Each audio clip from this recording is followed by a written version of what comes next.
Volume 1, Chapter 27. The notifications continued to appear. Congratulations, you have reached level 50. The system grants you higher power. 5 bonus stats have been awarded. All healing class skills have leveled up by 1 stage. The system wants you to become even stronger. The trait system has been activated. The system has begun observing you. These were all the notifications, but they were exactly the same as the ones Su-ho had seen before. If things go quickly, the trait should be granted within 10 minutes or at the latest once this gate is finished. The granting of traits depended entirely on the system's judgment. However, once the system started observing, Su-ho knew he could act according to a set pattern and gain the trait he wanted, regardless of the system's evaluation. So from now on, this was the golden time. Having eliminated the 100-year bat, Su-ho finally approached the head of the cursed prince, who was still screaming alone in the corner of the corridor. Kaira, the body of the cursed prince was frozen in place by the shadow seal, while his head screamed wildly like a beast who had lost its mind. Could this really be called a prince? It didn't matter. What mattered was that this creature was a vampire, regardless of whether it looked like a Dullahan or a beast. Su-ho lifted its head. Let go of me, you filthy lowly thing. The head alone screeched angrily, just like when Durahan was yanked from the roots. It screamed in agony as soon as it was ripped away. Instead of responding, Su-ho brought the cursed prince's head to his arm. At that moment, the cursed prince bit Su-ho's arm with all his strength. Crunch, it hurt. Had Su-ho's health stat not been at the red level, his arm might have been torn off from the pain. But Su-ho's health stat was at red, and he easily endured the bite. At that moment, the following notifications appeared. You have been bitten by a royal vampire. The cursed prince uses blood drain. The cursed prince uses bloodline transformation. Bloodline transformation in progress, 1%. System notifications flashed before Su-ho's eyes. The blood grandmaster's transformation was starting to occur. Simultaneously, a headache and dizziness began to set in for Su-ho. As soon as the dizziness hit, Su-ho threw the cursed prince's head off his arm and into the corner. Just like Blood Grandmaster said, when the transformation begins, there would be not only a headache and dizziness but an overwhelming thirst for blood. Sure enough, just as those thoughts ended, Su-ho's mouth felt as dry as if he had walked through a desert for 3 hours with no water. I didn't expect to experience what a vampire feels like. It was certainly a fresh experience, but even if it was fresh, he didn't want to continue feeling this way. Experience was best left as an experience. At that moment, the cursed prince, seeing Su-ho stagger, let out a crazed laugh. Ha ha ha, you idiot, you don't even know your place and you're bringing this disaster upon yourself. What could he possibly know? Su-ho ignored the cursed prince laughing maniacally and sat down on the floor. The dizziness was too much to stand. After about 49% of the transformation was complete, Su-ho pulled out the purification elixir he had prepared from his inventory. While the purification potion was specialized in clearing regular debuffs, the purification elixir was focused on special debuffs, such as zombie or vampire transformations and other undead or demon-related status effects. I brought 20 bottles just in case.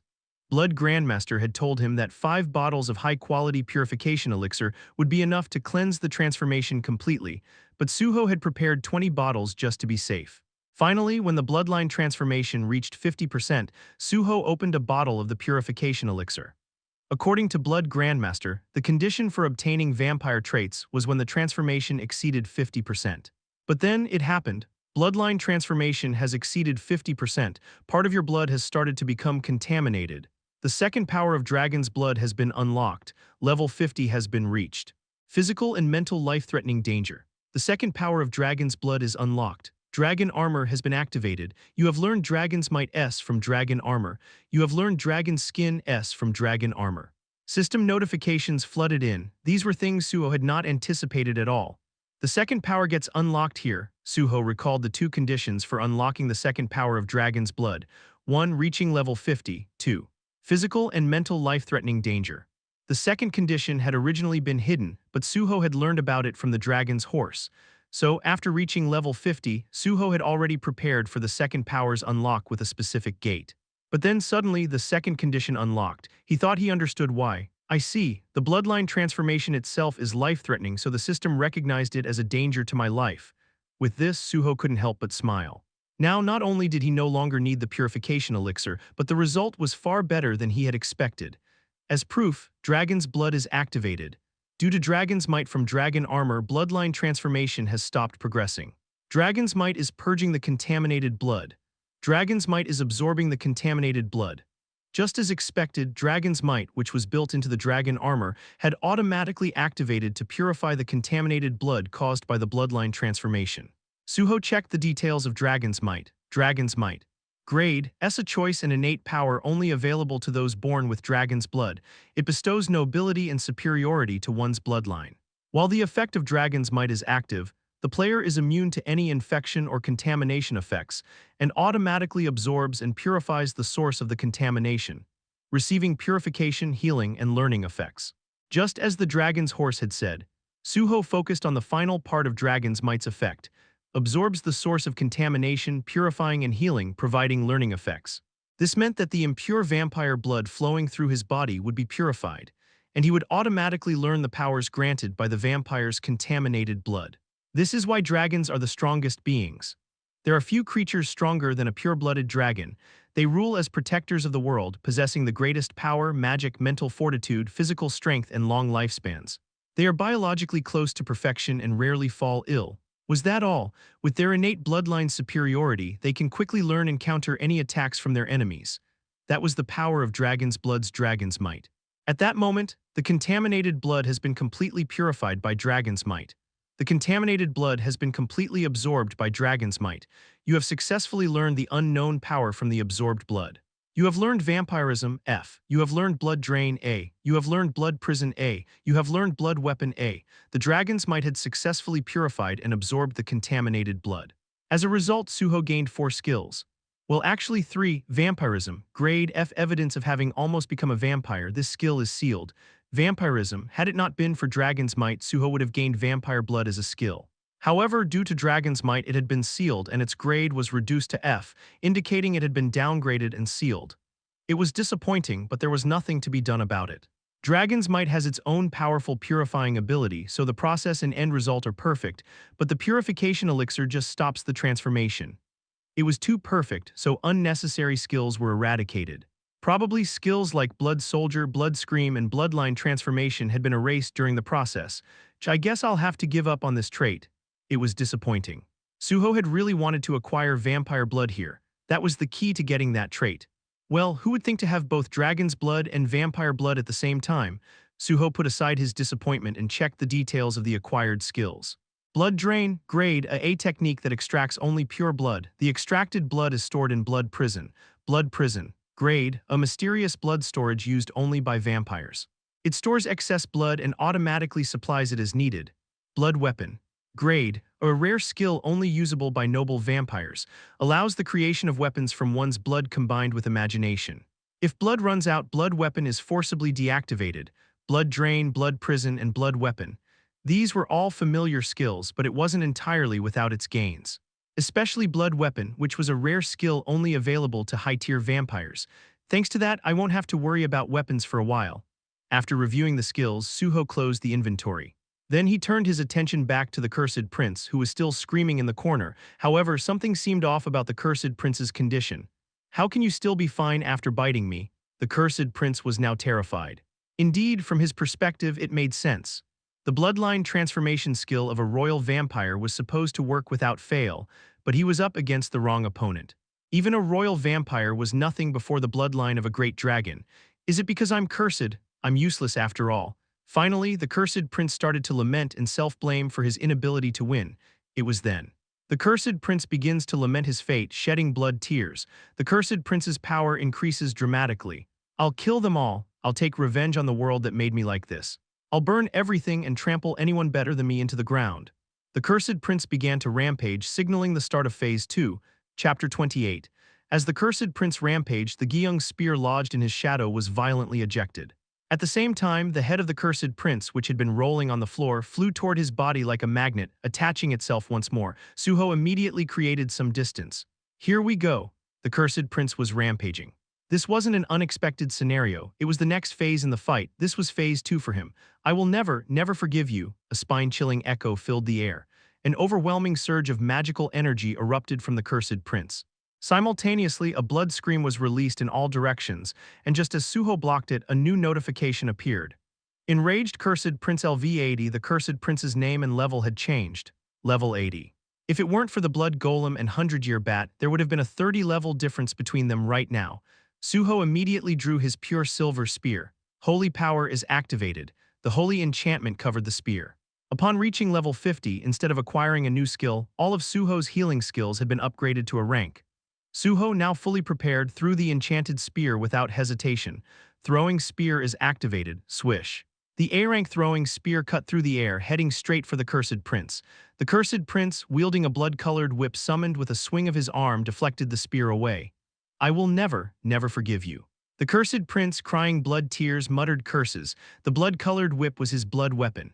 So normal weapons won't work, huh? Su-ho had covered the pure silver spear with an A-rank holy power enchantment, but it was still easily deflected. No matter though, just like the Cursed Prince, Su-ho now had his own blood weapon. Su-ho raised his hand and activated the skill. Blood weapon is activated. Whoosh! Su-ho's blood began to pour from his body, forming a long sword in his hand. The sword took on the shape of the one Su-ho had carried until the last moment, before his death, a sword that had once been his last companion. Su-ho decided to call this weapon the Blood Sword. The attack power and durability of blood weapon scale with my stats, he thought. This meant that the current Blood Sword's performance was equivalent to the red level stats. Su-ho believed this was more than enough to face the Cursed Prince. His stats included 3 red level attributes and the Cursed Prince's level wasn't even 100. This was a good balance. Su-ho took a stance and the Cursed Prince, now excited, swung his whip at him. Swoosh. The blood whip sliced through the air towards Su-ho. Just as the whip was about to strike, Su-ho moved forward, wrapping the blood sword around the whip. Then, with the taut whip Su-ho pulled, holy power is activated. With the holy power enchantment, the whip sizzled and burned as the tip was severed. The Cursed Prince's eyes widened in surprise. Su-ho, grinning, spoke, "Seems the quality of the weapon really matters." It was only natural, given that Su-ho had applied holy power to his blood weapon while the Cursed Prince was using a standard weapon. Seeing the disparity in power, Su-ho didn't hesitate to close the distance between himself and the Cursed Prince. "Where do you think you're going?" The blood scream rained down again, but Su-ho didn't flinch. He spread his blood sword wide, blocking all the attacks before narrowing the blade once more. "Seems it works," he muttered. Su-ho had learned plenty of tricks about blood weapons from Blood Grandmaster. One of the key tricks was that blood weapons weren't fixed in shape. They could change their form and be used in different ways. Returning his blood sword to its original form, Su-ho spun it to gain momentum, then swung it with full force. Slash! The momentum of the blade, powered by acceleration, successfully severed the Cursed Prince's arm. Kra-ah! The Cursed Prince screamed in pain. At the same time, a much larger and faster blood scream poured from his body, far surpassing the previous outburst. "This is bad." Su-ho quickly attempted to spread the blood sword again, but the blood scream came too quickly. Su-ho's body was pierced by countless blood needles, but it wasn't as bad as he expected. In fact, it didn't hurt at all. It wasn't a bluff or exaggeration, it was real. It was more like a slight prick, as if he'd gotten some thorns in his skin. What's going on? Was it because his health stat was higher? No, that couldn't be it. Even with higher health, the change would only affect his HP and physical recovery. There wouldn't be a dramatic difference in pain tolerance. It was likely due to the dragon skin effect. The second unlocked power of Dragon's Blood, Dragon Skin, granted him the skin of a dragon. I didn't expect it to work this well. It wasn't actual dragon skin, but Su-ho could feel that his body had been significantly strengthened, more so than ever before. Now Su-ho felt more confident facing the Cursed Prince. Su-ho raised his blood sword high and activated his skill. Holy power is activated, decapitation is activated, slash. Without hesitation, Su-ho brought the sword down. The Cursed Prince's neck was marked with a deep gash, and his body fell again, unable to withstand Su-ho's blow. Su-ho wasted no time, kicking the head away with full force. Then he summoned the Gyeong spear and aimed it at the Cursed Prince's shadow. Quachik! The Gyeong spear lodged perfectly in the shadow of the Cursed Prince's head. Shadow seal is activated, shadow bleed is activated. Kreha! The Cursed Prince cried in pain as his body, now separated from his head, flailed, swiping with his claws. Slash! Phase 2 had begun, but losing his head and flailing around was all he could do. Couldn't even deal with one head. Su-ho began to methodically dismantle the Cursed Prince's body. Grrr, grrr. With each strike, the head wrapped in the shadow seal continued to cry out in pain, though now it could only make muffled sounds. Boom. Finally, the Cursed Prince's body fell to the ground. A large pool of blood spilled from the fallen body, staining the floor beneath. Now there was only one thing left to do: smash the head. However, Su-ho didn't immediately crush the head. Instead, he reached for the fallen body. Blood drain is activated. As blood drain activated, the blood pooled on the floor began to be sucked into Su-ho's hand like a vacuum. As Blood Grandmaster had said, while most vampires use their mouths to feed, the blood drain skill allowed Su-ho to absorb blood directly without needing to bite. The absorbed blood is stored in blood prison. It was then that a translucent glass-like blood gem appeared in Su-ho's view, gradually filling with blood. It was a blood prison visible only to Su-ho. So this is how it works, he thought. It was similar to the life vessel of a lick. As Su-ho continued absorbing the blood, the cursed prince's spasms intensified. The cursed prince could feel it. He could feel his precious blood being drained in real time. But Su-ho didn't care how much the cursed prince struggled. He absorbed every last drop of his blood. When he had finished, Su-ho grabbed the head of the cursed prince, now barely moving. It was an amazing sight. The cursed prince, having lost nearly all his blood, looked like a mummy. Su-ho summoned the Gyeong spear. Then, with holy power applied, he hurled the cursed prince's head into the air, and then he threw the spear at the head. Quachik! Unlike the first time when the head had been deflected, the cursed prince's head, now nearly drained of all its strength, was pierced by the spear and sent crashing into the wall. The head trembled for a while before hanging limp. At that moment, a flood of system notifications appeared. You have defeated the cursed prince. The gate has been cleared. The MVP of the gate clearance is Ahn Su-ho. Additional experience points are awarded for being selected as the MVP. A bonus stat has been awarded for being selected as the MVP. The hidden gate has been cleared. You have successfully cleared the hidden gate by yourself.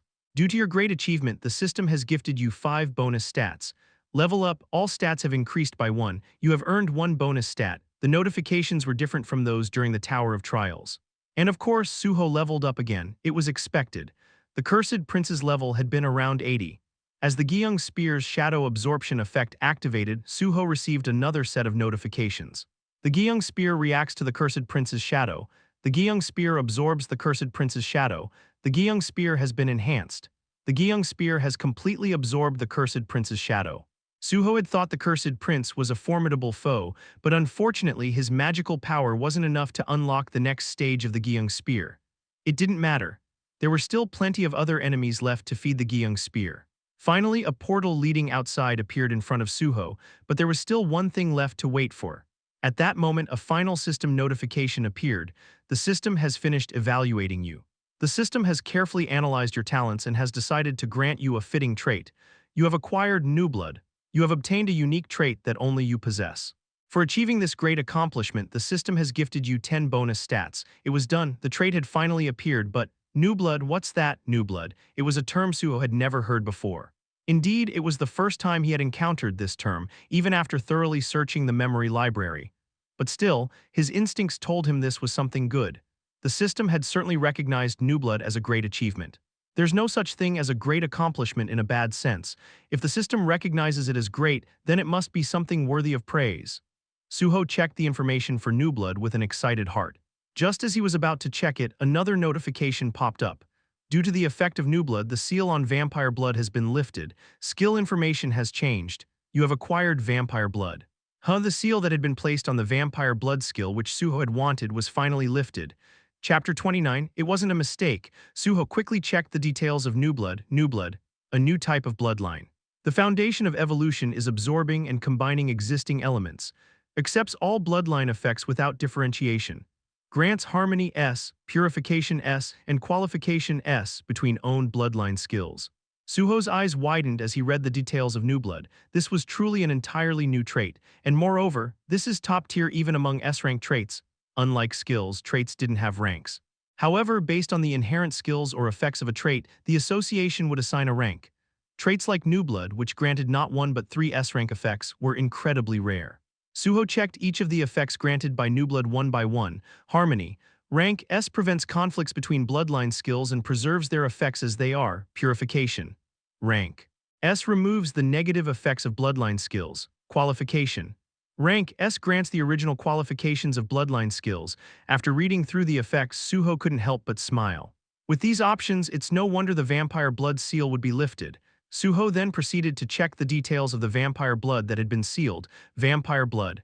Rank S+, the pure bloodline of the original vampires, the royal vampires, known as the aristocrats of the night. LV1 royal blood, original vampires S. LV2, locked, unlocked conditions, level 100 unknown LV3. Su-ho's eyes widened once again. This was different from the vampire blood he was familiar with. Royal vampires. The vampire blood that Blood Grandmaster had obtained was a plus rank. However, the vampire blood Su-ho had obtained was S+ rank. Moreover, the term royal or original had never appeared in Blood Grandmaster's vampire blood. Su-ho realized it must be the effect of the new blood trait. Su-ho then checked the effect of royal blood, the first level of vampire blood.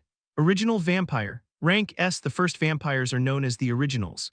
They are the noblest and purest of all vampires with bloodlines worthy of being called royal. Inherits the power of the original vampires. Immune to the effects of darkness. Not affected by garlic, silver, crosses, or sunlight, the information flooded in. Su-ho was a little surprised. It's really like this. It was surprising. Blood Grandmaster's vampire blood didn't have such effects. Moreover, Blood Grandmaster was a half-blood player whose race had actually changed, but my vampire blood has richer options. He chuckled to himself. Having returned to this life, Su-ho thought he would be stuck with only his previous S-rank skills, but things had turned out far better than expected. Maybe the longer time goes on, the harder it will be to follow my original plans. But it didn't matter. Although things had diverged from his plan, he had gained results far better than he had hoped. Su-ho then checked his status screen. Ahn Su-ho. Level 51, Class Healer, Trait New Blood, Strength R13, Health R13, Mana R13, Sensory R78, Bonus Stats 17. The newly added trait was displayed clearly. Next to it, New Blood was boldly written. Su-ho invested all the bonus stats into Sensory and closed the status window. Well, should we head out now? He had captured the cursed prince and acquired the trait he had been after. There was no longer any reason to stay here. Su-ho began walking toward the exit of the gate. Back at the Korean Hunter Association KHA building, so you just let him go like that? Yes, that's correct. Jung Chalmin was being scolded by Vice President Park Jae-man. Why? Naturally, for not bringing Su-ho in. Jung Chalmin's voice filled with tension made Vice President Park frown. Team Leader Jung. Yes, I didn't ask you to do something difficult, just bring him in. Why couldn't you handle that? I'm sorry. No, saying sorry won't cut it. The president even cleared his schedule to meet with him. You need to bring him here no matter what. Got it? Yes, understood. Good. I'm counting on you, team leader. Park's voice wasn't loud, but it was filled with frustration. Perhaps it was because of this frustration that, as he left the vice president's office, Jung Chalmin felt a sense of deep frustration. Should I just quit and join a private guild instead? This feeling of frustration was not new, but then he shook his head. Why did I join the KHA in the first place? He had joined to serve the public for the greater good. So he decided to endure once again and gathered his thoughts. At that moment, someone greeted him.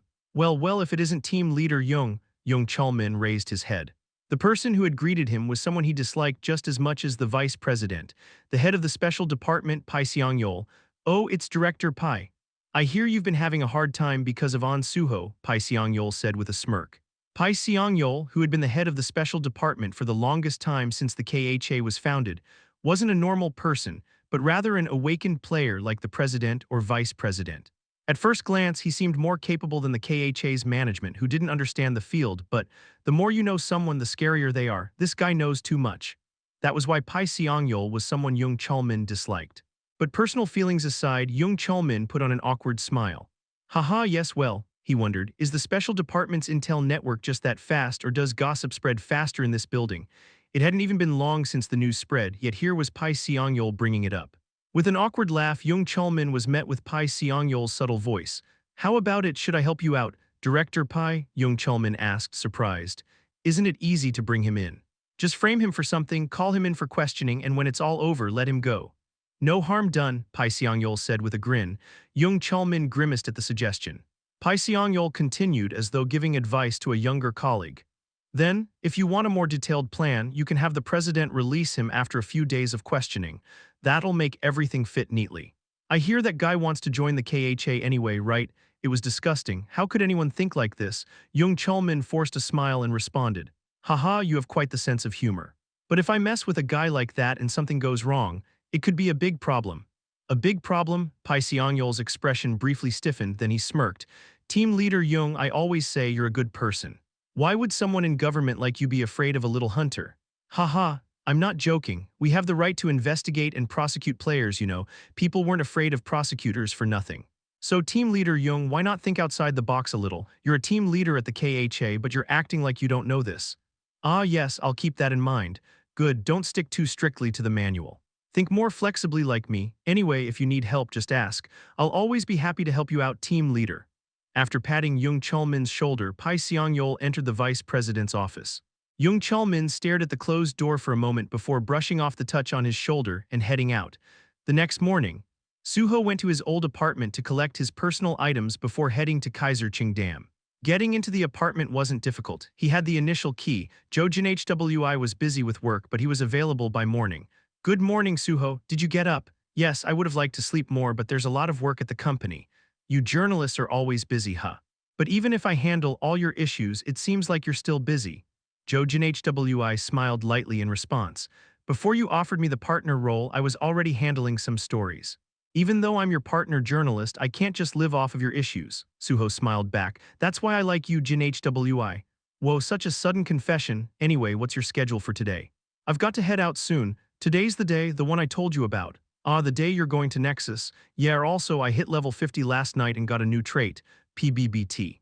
Jojin HWI spat out the water he had been drinking. How long has it been since you left the Tower of Trials and you're already at level 50? When you left the tower, you were still around level 40, weren't you? Actually, I'm level 51 now. Anyway, that's how it happened. Crazy, so you're really going to Nexus today? Yes, if I'm going to follow through with the plan I mentioned. Unbelievable, it really was. Su-ho was planning to meet with the Nexus Guild members today and join the guild. He hadn't abandoned his goal of joining the KHA. This was all part of the preparation to join the KHA. Jojin HWI said. Then you'd better dress up nicely for today. Don't worry, come here. I'll lend you some clothes and a watch. Nah, I'm good. If I was someone who worried about appearances, I wouldn't have come here in the first place. Haha, fair point. But how about a car? With all the eyes on you, a car would be better than public transportation or a taxi, don't you think? Ah, that's true. I'll take you up on that offer. And so the two of them got ready for the day ahead. Chapter 30. The Nexus Guild headquarters in Seoul was in chaos from the crack of dawn. The cause, the unexpected visit of a VVIP guest. Because of this, the Guild Master of Nexus, along with the Vice Guild Master, Director Kim Sue-hee, and other important guild executives, were all summoned urgently. As they waited at the front entrance, the sound of a supercar engine grew louder. Vroom! From far away, a red Ferrari came into view, stopping right in front of the guild's main entrance. It was the chariot of Jojin HWI, one of his many prized supercars. Is this really the only one available? Haha, yes, apologies. It can't be helped. But I'll be grateful for the ride. And so the choice was made. After the car stopped and the door opened, Su-ho stepped out and the Nexus executives quickly greeted him. Ah, you've arrived. Hunter Ahn Su-ho, thank you for coming all the way here this early in the morning. It's an honor. The identity of the VVIP guest was none other than Su-ho. Just as he had told Jojin HWI today, Su-ho had come to join the Nexus Guild. Responding to their enthusiastic greetings, Su-ho replied warmly, Yes, nice to meet you, CEO Bae Donghyuk. By the way, where should I park? Someone help park the car for Hunter. You can leave it with valet service and we'll go right ahead to the meeting. All right, I'll leave it to you then. After handing over the keys, they started moving together. The meeting, surprisingly, was held in the highest conference room next to the CEO's office on the top floor of the Nexus building. As Su-ho looked out the window at the expansive view of the city, he spoke. Your office view is quite impressive. Haha, of course, we didn't just move into this building for nothing, but before that, a glance was exchanged between the people present. They were confirming the information Kim Sue-hee had relayed. That's why Kim Sue-hee, as the representative, was the one to ask. Su-ho, the call you made earlier. Is it really true that I'm joining Nexus? Yes, it's true.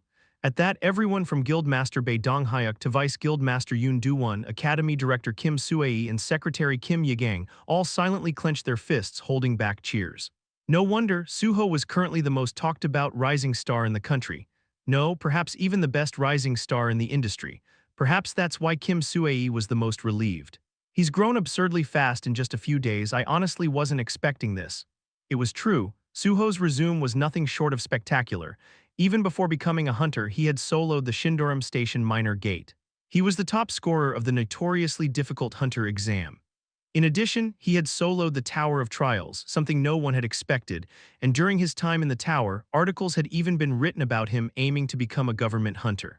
Then out of nowhere, he had contacted her this morning, saying that if the conditions were right, he would join the Nexus Guild. Right, a government hunter, with abilities like his, countries outside Korea would be eager to recruit him. That's why. When Su-ho contacted her, Kim Sue-hee initially thought that the article about him wanting to become a government hunter was just another publicity stunt. Some people did that to raise their market value. Then Su-ho spoke. But as I mentioned over the phone, I plan to join only if the conditions are right. At that, Guildmaster Bae Donghyuk immediately responded, Please just tell us. No one can match the conditions we can offer here at Nexus. I'm glad to hear that from you, CEO. Then I'll speak without hesitation. But before that, I assume everyone here has read the PBS article about me, right? The one where you mentioned you wanted to be a government hunter? Yes, Yes, I've seen it, but Guildmaster Bae Donghyuk hesitated, unsure of what Su-ho was getting at with these preambles. From his years of experience in society, he deduced. Is he going to say something like, he originally wanted to be a government hunter, but now he needs more money, so he's asking for more? He could predict that much. However, the words that followed left Bae Donghyuk and everyone else shocked. Even though I've come here today to join Nexus, my ultimate goal hasn't changed. I still intend to join the KHA and become a government hunter. Excuse me? What? Is he insane? Then why did he come here? But none of them dared voice those thoughts, and there was a brief silence as they exchanged uncomfortable glances. Eventually, Guildmaster Bae Donghyuk spoke up for everyone. Then with that goal in mind, why would you want to join a private guild? Honestly, it's to make it easier to enter the KHA. Excuse me, I plan to take the 5th level exam at the end of this year. The 5th level.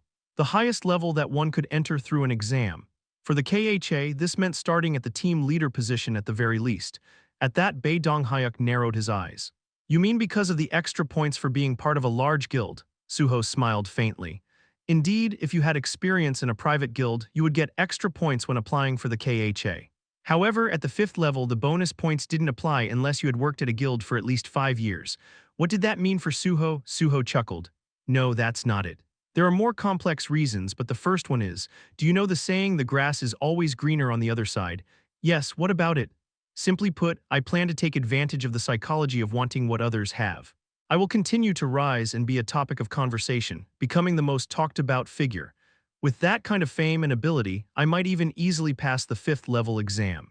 But as I mentioned in the interview, if I only show interest in the KHA, I feel like they will treat me like a fish caught in their net. At that, everyone nodded lightly. It made sense. If it were the KHA, they could easily treat him like that. Especially the 5th level exam where the final interview is the most important. I know the president has a lot of influence there, and he is a former 5-term congressman, so he's very interested in re-election or other public positions. Without needing to elaborate further, everyone agreed. If Su-ho were successfully brought into the KHA through Nexus, the person who would benefit the most would be the president of the KHA. Su-ho continued. So I'm proposing a deal to you, CEO. I plan to use Nexus to make it easier to get into the KHA, and in return, Nexus can fully utilize me for the next 6 months. With that, Su-ho had stated his intentions clearly. Bae Donghyuk fully understood. Now only the details remain to be discussed, but before talking about those, Guildmaster Bae Donghyuk had one question for Su-ho. I understand your intention. But before we begin the formal discussion, may I ask you something? Yes, of course. Given your reasons why Nexus and not Hexagon or Prime, why specifically, it was a somewhat unexpected question. If that was truly the reason, there were other top guilds like Hexagon, which was the industry leader, or Prime, often referred to as the KHA's dog. But Su-ho's answer was completely unexpected. I read the speech you made when you founded Nexus. The speech? Yes, I read it, and while I can't speak for other guilds, at least Nexus's goal to contribute to the end of gates in Korea is something I can get behind. Guildmaster Bae Donghyuk's speech. To others, it might have seemed like just another generic speech, but he had written it from the heart. Why? Because like Su-ho, Bae Donghyuk had lost his family to the gate shock. In fact, Nexus has done more for gate-related disaster relief than anyone else. In his past life, Nexus had also been the most devoted guild. At Su-ho's words, Bae Donghyuk looked as if he had been hit on the back of the head. What you said in your interview was true. Your ultimate goal really is to end the gates. Yes, I didn't lie in the interview. That's why I tried to clear the Tower of Trials. Bae Donghyuk chuckled. Now that you say it, I have nothing left to say. But if that's your goal, do you really need to join the KHA? You can achieve your goal just as easily by working as part of a private guild like us. Well, I suppose that's one way to look at it. But if I really want to contribute to ending the gates, I believe I need to take on challenges that others won't. For example, gates that are too dangerous and are being managed separately by the government, like sealed gates. Excuse me, sealed gates? Are you serious, sealed gates? There had been many failed attempts to clear these gates due to the high number of casualties, and the government had sealed them off for special management. These were, for all intents and purposes, disasters. While the 5 Great Calamity Gates were considered the worst, the sealed gates were no less dangerous. They were often called minor calamities or calamity-level gates. But paradoxically, solving these gates would bring the most peace to humanity.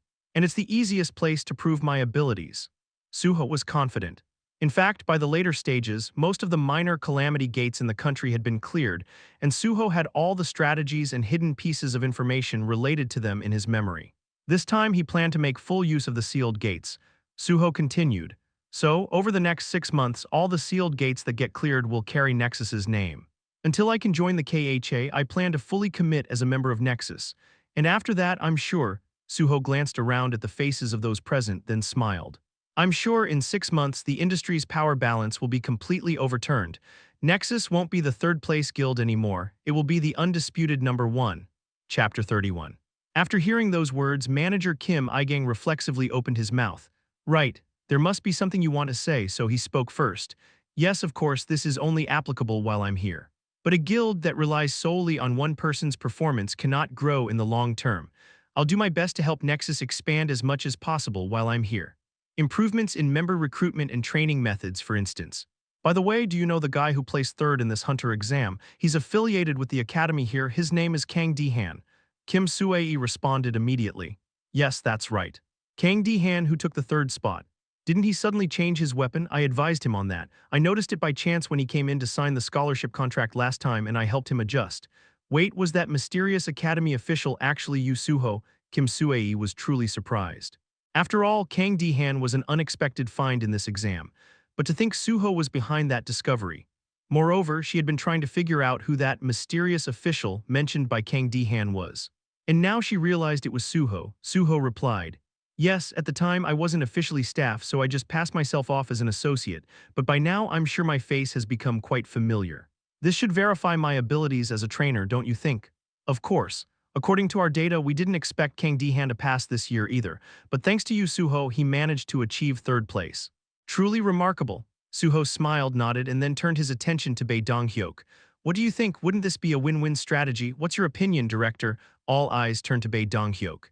Though he appeared surprised by Su-ho's bold proposal, as the head of a large guild, he quickly crossed his arms and spoke with cool detachment.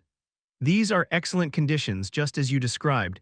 To refuse this offer would be foolish. However, there is one question I'd like clarified before we proceed as you suggested. What question would that be? Earlier, you mentioned you would prove yourself through the sealed gate. However, as you may know, the sealed gates are designated for special government management, making private bids difficult even for large guilds like ours. The government prioritizes public safety over generating revenue from bids. So how do you intend to secure access to a sealed gate? Oh, is that all? Su-ho answered nonchalantly. I'll handle that issue separately. Once I bring back the entry pass for the sealed gate, we can publish sequential articles, starting with my joining the guild, followed by the challenge, and finally the clearing of the sealed gate. Haha. It seems you have everything planned out, Hunter Su-ho. Indeed, and with that in mind, let's hold off on the official contract for now. I'll first prove my words by clearing a sealed gate. That should be enough to confirm if I'm bluffing or not. Bae Dong-hyuk clicked his tongue and said, really, Hunter Su-ho, you leave us with no room to refuse. Well, I think this is just the standard approach. No matter how much of a rising rookie I am in the domestic field, or even if I cleared the Tower of Trials, I haven't reached level 100, and at best I'm still a rookie. I think I need to remove that label quickly and prove myself to be a rainmaker for the scene. Su-ho's flawless answer left Bae Dong-hyuk speechless. In fact, everyone around him was equally impressed. Let's continue with the specific arrangements after I secure the entry pass for the sealed gate. Understood. As Su-ho stood up, everyone else promptly rose as well, seeing him off to the building's entrance. Once Su-ho left Nexus and drove away in his red Ferrari, Bae Dong-hyuk spoke. Manager. Yes, director. From now on, gather all the necessary documents related to Hunter Ahn Su-ho and create a special team dedicated solely to him. Already. Shouldn't we wait until he brings back the pass? Or perhaps even until he clears the sealed gate? Timing doesn't matter much. However, I'd like to show some sincerity by preparing in advance. From what I can tell, Hunter Su-ho will fulfill every promise he made. Is that an intuition? Look at his eyes, those eyes.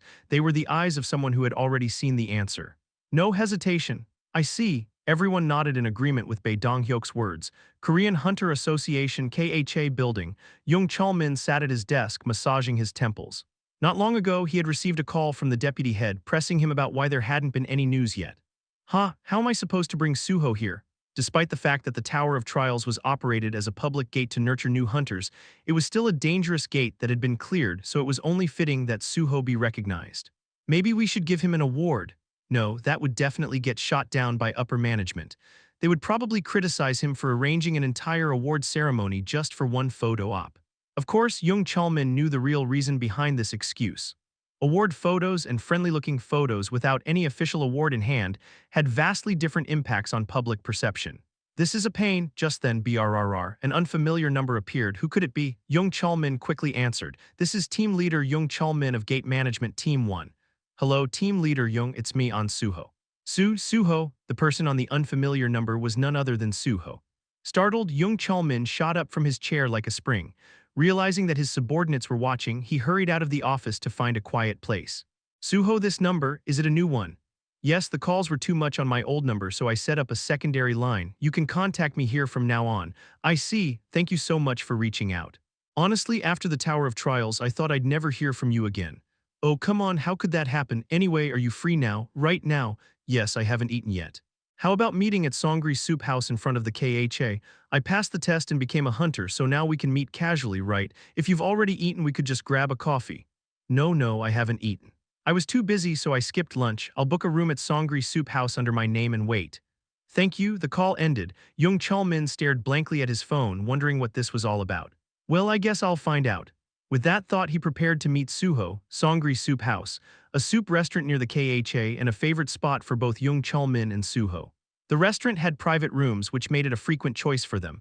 Young Chulmin secured a small room and waited until Su-ho arrived. When Su-ho entered, Young Chulmin stood up to greet him. You're here? Yes, I was nearby. It's been a while since I came here. Oh, you know this place? Of course he did. He used to come here whenever he stayed up late for paperwork or night shifts, but he couldn't say that, so he replied casually. I used to come here often when I was working nearby. Shall we order first? The boiled pork set here is great, I'll go with that. I'll have the same. 2 boiled pork sets, please. After placing their orders, Su-ho poured water for them and spoke.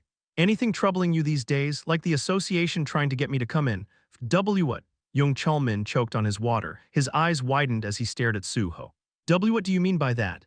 I was just wondering why right after I cleared the Tower of Trials, you tried so hard to bring me to the association. Usually, even after clearing a hard gate, you only request relevant information, not ask someone to come in. So I did some research and found that in cases like this, it's often to take promotional photos with the association heads. It wasn't just a guess. A quick look at the promotional materials would reveal many photos of star players who had cleared hard gates. Caught off guard, Young Chulmin stammered, that. It's fine, you could have just been upfront with me. It's not difficult for me. I apologize. Young Chulmin's face flushed red. He felt as if he'd been stripped bare. Su-ho hadn't meant to put it so bluntly, but his plans took precedence over Young's pride. Su-ho continued. So it's true, still I appreciate your consideration. I found out that in some cases they forcibly bring people in under dubious accusations, but you were considerate and polite. Young Chulmin laughed awkwardly. Haha. Well, I can't be too forceful. So I was thinking maybe it's time to visit the association. I appreciate what you've done, and as someone aiming for the KHA, it wouldn't hurt to meet the president and vice president. Yes, that would be good. Then should we go after we eat or should I schedule it for later? After we eat is fine, just a moment. With that, Young Chulmin quickly stood up to grab his phone. He must have been feeling pressured. Su-ho felt a bit sorry for him. Just hold on a little longer, Hyung. After this year, I'll take care of everything. Soon after arranging Su-ho's visit, Young returned, his face finally showing some relief. They said we can visit after lunch. I'll cover this meal. Sounds good. The two enjoyed their meal together. Young relieved to have his problem resolved and Su-ho happy to reconnect with an old friend over their favorite soup. Chapter 32. As the meal concluded and Young Chulmin finished paying, they were about to leave the restaurant when he paused. By the way, Su-ho. Yes. Are you sure about this? You've seen it before, but there are sometimes reporters waiting outside the KHA building. They're always looking for a big story. It was true. Just like reporters linger around police stations, there were always journalists loitering outside the KHA headquarters hoping to catch a scoop. And today was no different. A quick look outside showed a small group of reporters gathered, chatting amongst themselves. Su-ho glanced at them and chuckled. Oh, if that's the case, it's fine, I can handle it. If you're concerned, we can meet on the first floor entrance. Are you sure? Yes, I'm fine. I'll go on ahead and see you in the lobby. With that, Su-ho started walking ahead. Young Chulmin was about to ask if he wanted company when something strange happened. Su-ho had suddenly vanished. What? He was just here a moment ago. It was an odd situation. In reality, Su-ho hadn't disappeared. The effect of the colorless solitude skill, embedded in his formless sword technique, created a distortion that made him nearly invisible to the casual observer. Seeing Young's puzzled expression, Su-ho nodded to himself in satisfaction as he walked into the KHA building, passing right in front of the reporters without being noticed. The two reunited inside the building. Young Chulmin, still bewildered, asked Su-ho. Wait, Su-ho, there were reporters out front. How did you manage to slip past them? It's just a skill effect, Su-ho replied casually. Shall we go? All right, let's go. Though curious about the skill, Jung held back his questions, respecting the etiquette between hunters. They soon arrived at the association president's office, located on the top floor of the KHA building. As they exited the elevator, Jung Chalmin explained, "Just as expected, all you need to do is pose for a few photos in the president's office and exchange a few words. Thank you again for this. It's no trouble at all." As Jung had mentioned, the office was fully set up for the photo session. When President Jang Kyung-hwan and Vice President Park Jae-man saw Su-ho enter, they greeted him with beaming smiles.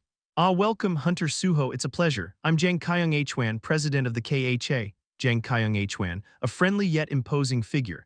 He was a former five-term member of parliament with an impressive resume. At the same time, and also the guy who clung to his position until a massive reform swept him out. His reign didn't end until 2 presidential terms later, after he'd thoroughly taken advantage of his position. But this time would be different. I'll make sure you're out long before this president's term is up." Su-ho recalled memories involving Jang Kyung-hwan stored in his memory library. Jang was the classic corrupt official, using the association's budget for personal matters, and was notorious for his negligence in managing the association, leaving it stagnant and marred by scandal. Under his leadership, the association became infamous instead of thriving. One glaring issue was wages. Hunters working field jobs under the KHA were severely underpaid. Beside him, Vice President Park Jae-man, Jang's loudmouth enabler, was a sycophant. Honestly, Park's even worse than Jang. To win Jang's favor, Park constantly went overboard, enforcing unnecessary policies and causing undue strain on the staff, like when he insisted that Jung bring Su-ho in today. But Su-ho hid his true feelings, smiling politely as he greeted them. "Yes, I'm Ahn Su-ho, it's an honor to meet you." "Haha, the honor's all mine, would it be alright to take a photo? We'd like to feature you in our promotional materials. A hero like you would greatly enhance the association's image." "Oh, of course." Usually photos were taken informally during conversation, but they were asking directly right from the start. Of course they would, that's how they are. Su-ho wasn't surprised. And so the photo session began, first with just the president, then with just the vice president, finally a group shot. They made sure to get every possible angle. After the photographer left, the conversation finally began. The vice president, sitting across from Su-ho, raised his teacup. "By the way, I heard that Hunter Ahn Su-ho's goal is to join the KHA. Hearing this, the president's eyes sparkled and Jung Chul-min tensed up. The president looked at Su-ho like a hawk eyeing prey, while Jung worried about what nonsense the old men would spout next. However, Su-ho's gaze was sharper than ever. "Haha, yes. I mentioned in my Hunter exam interview that joining the KHA is my dream." At those words, the president and vice president beamed. "Oh, may I ask why?" "It's nothing extraordinary. But as I mentioned in the interview, I'm a gate orphan. I've always believed that ending the gate threat as soon as possible is crucial to ensure humanity's safety." It was a common story. Su-ho had told this to both Jung and Jo Jin Hwi before. While it might sound cliché, his story was exactly the kind of tale that high-ranking officials loved, a tale of resilience, triumph over adversity, and a desire to serve humanity. And it wasn't a strategy crafted to please them. It was the truth. Su-ho was indeed a gate orphan, and his desire to join the KHA to help eliminate gates was sincere. When Su-ho finished speaking, the president's expression softened with sympathy. "I see, that's quite a story, growing up strong and upright like this. I'm sure your parents, wherever they are, would be very proud." "Haha, I hope so, with that in mind." "Which department would you like to work in if you joined the KHA?" Su-ho immediately replied.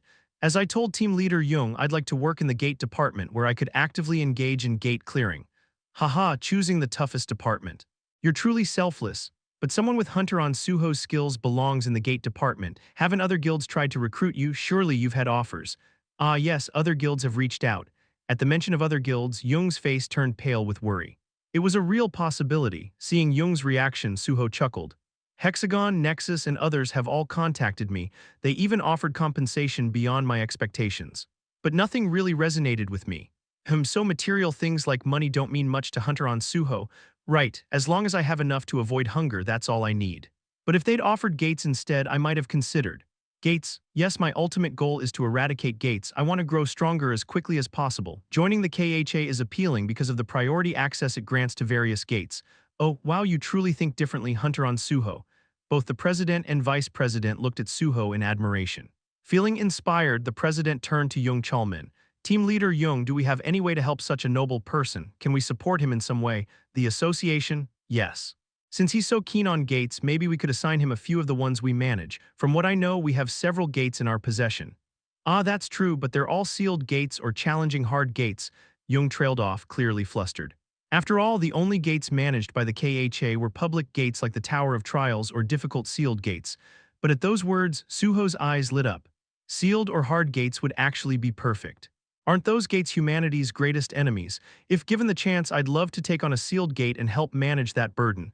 Pardon? Startled by Su-ho's bold statement, Jung became visibly anxious. Haha. As expected of Hunter Ahn Su-ho, sure, why not, go ahead and take it on. President Jang Kyung-hwan readily agreed with enthusiasm. President, what's the problem? Team leader Jung. Jung was flustered. How had things escalated so quickly, and even Su-ho? Thank you, Mr. President, I appreciate it. Haha, it's only right. A noble hunter has volunteered to tackle a sealed gate and it's our duty to support him.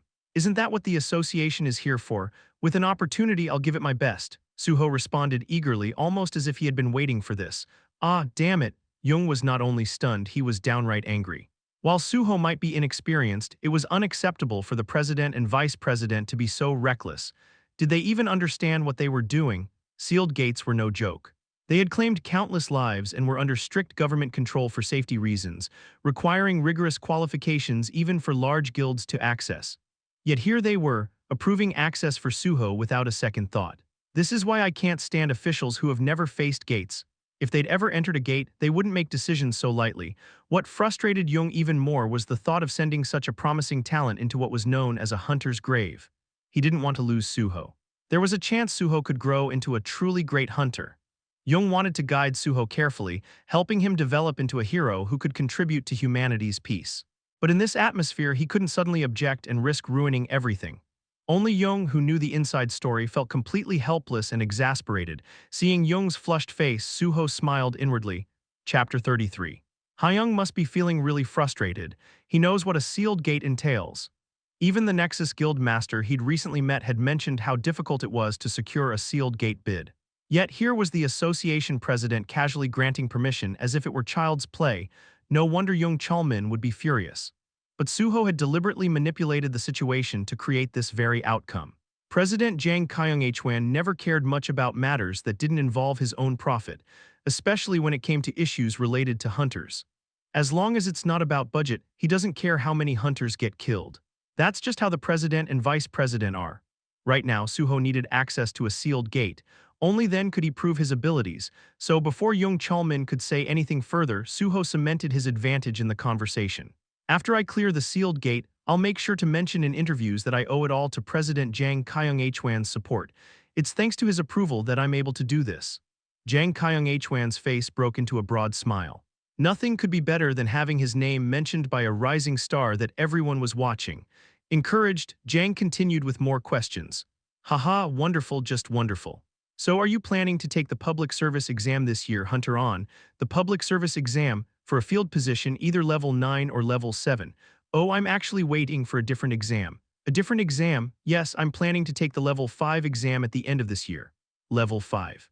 Really? Both Jang and the vice president widened their eyes in surprise. They had assumed that Su-ho would be aiming for a level 9 or level 7 position, so the mention of level 5 was entirely unexpected. The president, stunned, asked, "The level 5 exam is notoriously difficult." "I know, but I believe that as a level 5 I could do more to help eradicate the gates than I could at lower levels." Such profound thinking. Su-ho's mention of level 5 seemed to spark interest in both men. Su-ho read their expressions and quickly added, "I've consulted with various people and they said if I want to aim for level 5 it might be better to build some experience in the field by joining a guild first." "Who said that?" "Just people from the civil service prep academies." That's not incorrect. We do tend to prefer experienced candidates, but these days, guilds have binding contracts, don't they? That's what I'm struggling with. I want to gain some practical experience, but most guild contracts come with terms that restrict my choices. However, if there's a guild willing to accept my conditions, I'd consider joining until I take the exam. If there were such a place, I'd be quite grateful as well. Internally, Su-ho smiled, perfect. Now that the president had said it himself, there wouldn't be any issues if he joined Nexus. They'd probably even view it favorably. Moreover, this could be an opportunity to build a natural connection between the association and Nexus. At that moment, there was a knock on the door. "President, it's Pai Sung-yeol." Hearing the name from the hallway, Su-ho's eyes widened. "Pai Sung-yeol?" As the door opened, Su-ho saw that it was indeed Pai Sung-yeol. "So I'm seeing him here, Special Division's Pai Sung-yeol." He was one of the figures Su-ho had marked for punishment, just as he had marked the president and vice president. After all, Pai Sung-yeol was also involved in the gate shock incident that had taken his family from him. Realizing there was a guest, Pai Sung-yeol gave a surprised nod. "Oh, I didn't realize you had company. My apologies, I'll come back another time." "No, it's all right, we were just wrapping up. In fact, come in and introduce yourself. This is Hunter Ahn Su-ho, the man who conquered the Tower of Trials." Ahn Su-ho, recognizing Su-ho's name, Pai Sung-yeol approached him with a friendly smile, extending a hand. "I'm Pai Sung-yeol from the Special Division. I've heard a lot about you. Thanks to the president, I get to meet such a prominent figure." "Ahn Su-ho," Su-ho replied as he shook Pai Sung-yeol's hand. Pai Sung-yeol grinned, flashing his trademark gold tooth. "I've read so much about you. You're the hottest figure these days, I hear." "Haha, that's an exaggeration." Su-ho exchanged pleasantries with a polite smile. Though he had once already punished this man, it didn't mean he'd forgiven him. After all, this Pai Sung-yeol was still in the period before his reckoning. But Su-ho wasn't an amateur. He wouldn't let his emotions interfere. The vice president added, "While you're here, take a good look at Hunter Ahn Su-ho. He's planning to take the Level 5 public service exam this year." The Level 5 exam? When Pai Sung-yeol looked at him in surprise, Su-ho answered quickly, "Yes, that's the plan." Pai Sung-yeol raised his eyebrows in astonishment, then smirked, once again showing his gold tooth. "Wow, the Level 5 exam is incredibly challenging. You're so young and ambitious." Encouraged by Pai Sung-yeol's admiration, the vice president began to elaborate. "Haha, and that's not all. Our association has even granted Hunter Ahn access to a sealed gate. He'll be challenging one soon." A sealed gate? Pai Sung-yeol's surprise grew. Anyone could take the Level 5 exam, but a sealed gate was a different story. This time his reaction was notably distinct from the president's and vice president's. Hunter Ahn Su-ho, are you sure? You know how dangerous sealed gates are, right?" His voice carried genuine concern. As an awakened hunter himself, Pai Sung-yeol understood the risks of sealed gates, but Su-ho answered calmly, "Yes, I'm aware they're too dangerous for most guilds to handle, which is why the association manages them."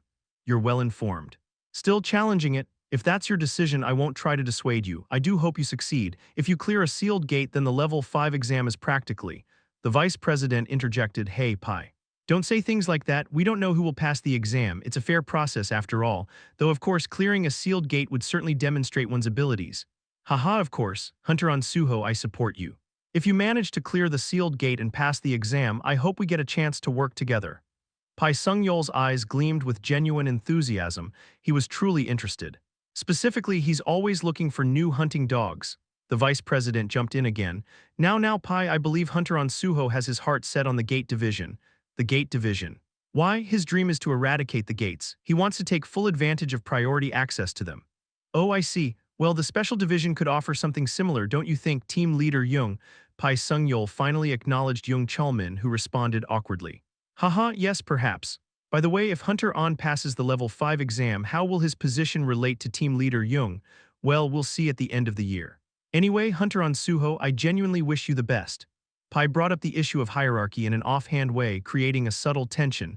A fox-like schemer as always. Clearly, he was deliberately trying to discomfort Jung. So Su-ho decided it was time to wrap things up. "Thank you, I'll take my leave now. Enjoy the rest of your conversation." "Of course, it was a pleasure to meet you, Hunter Ahn. As for the sealed gate, you can discuss it with team leader Jung on your way out." "Thank you then." With that, Su-ho and Jung finally left the president's office. However, Jung's expression was anything but happy. Su-ho knew why. But he pretended to be unaware as he turned to Jung. "Thanks to the president and vice president, I've been given such a great opportunity." "Well," Jung hesitated, struggling to hold back his words. Seeing this, Su-ho chuckled and asked, "Team leader, you smoke, don't you?" Oh yes. Then why don't we take a break for a smoke?" "All right." They made their way to the smoking room on the top floor. Once inside, Jung wordlessly lit a cigarette, his expression full of turmoil. Su-ho sat down on one of the chairs provided in the smoking area and noticed Jung's puzzled look. "You're not smoking?" "No, I don't smoke." "Then why? You seemed like you needed it. You've looked tense for a while." Jung gave him a strange look, then awkwardly smiled. "Haha, was it that obvious?" With a sigh, Jung sat down too. "Mind if I go ahead?" "Of course, that's what we came to the smoking room for, isn't it?" "Thank you." Jung took a deep drag and released a long sigh, his breath dissolving into the air. Seeing this, Su-ho spoke. "You're worried about me, aren't you?" Jung looked at Su-ho, then dropped his gaze to the floor. "Yes, to be honest, I am very worried. I like you, Su-ho. I feel like you'll become someone truly great someday. I don't want to lose you. If possible, I want to help you grow safely." "Wow, I didn't realize you thought that highly of me. Thank you." "I mean it, frankly, Su-ho, as a new hunter, you might not fully understand, but sealed gates are truly dangerous. They're managed by the government for a reason. Oh, I know, I'm aware that even large guilds rarely get entry rights due to the safety concerns. Then why? Because I'm confident. What? The association manages a gate called the Formless Sword, right?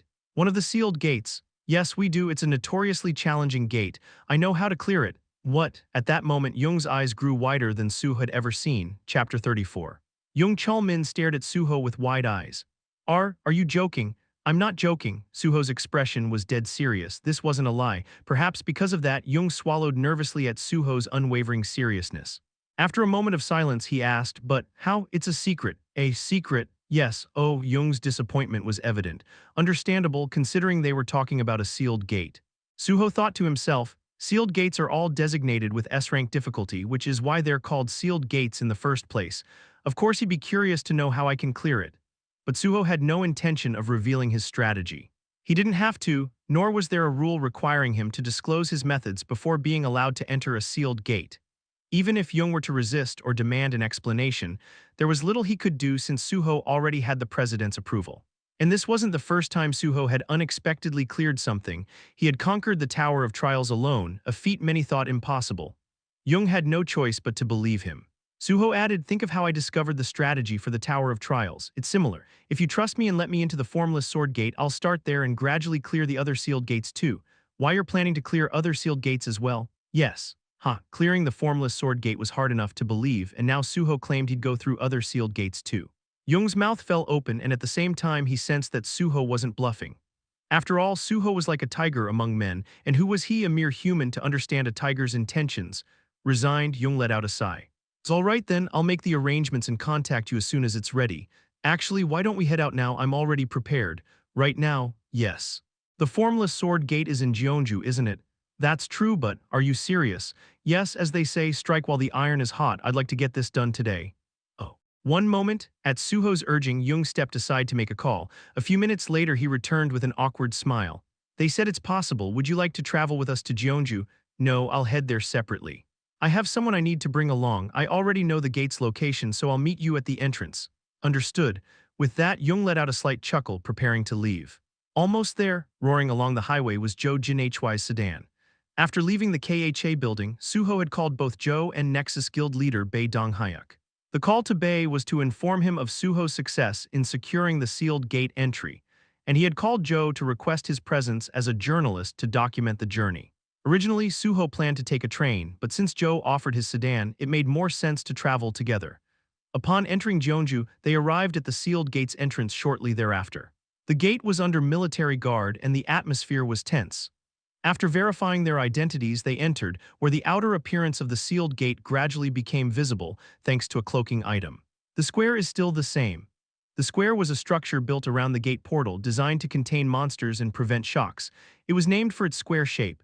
Made from high-grade alloys and steel, the square held back monsters that occasionally emerged from the gate, as well as suppressed shockwaves. As Su-ho exited the car, Jung Chul-min and the person in charge of the Formless Sword Square approached him.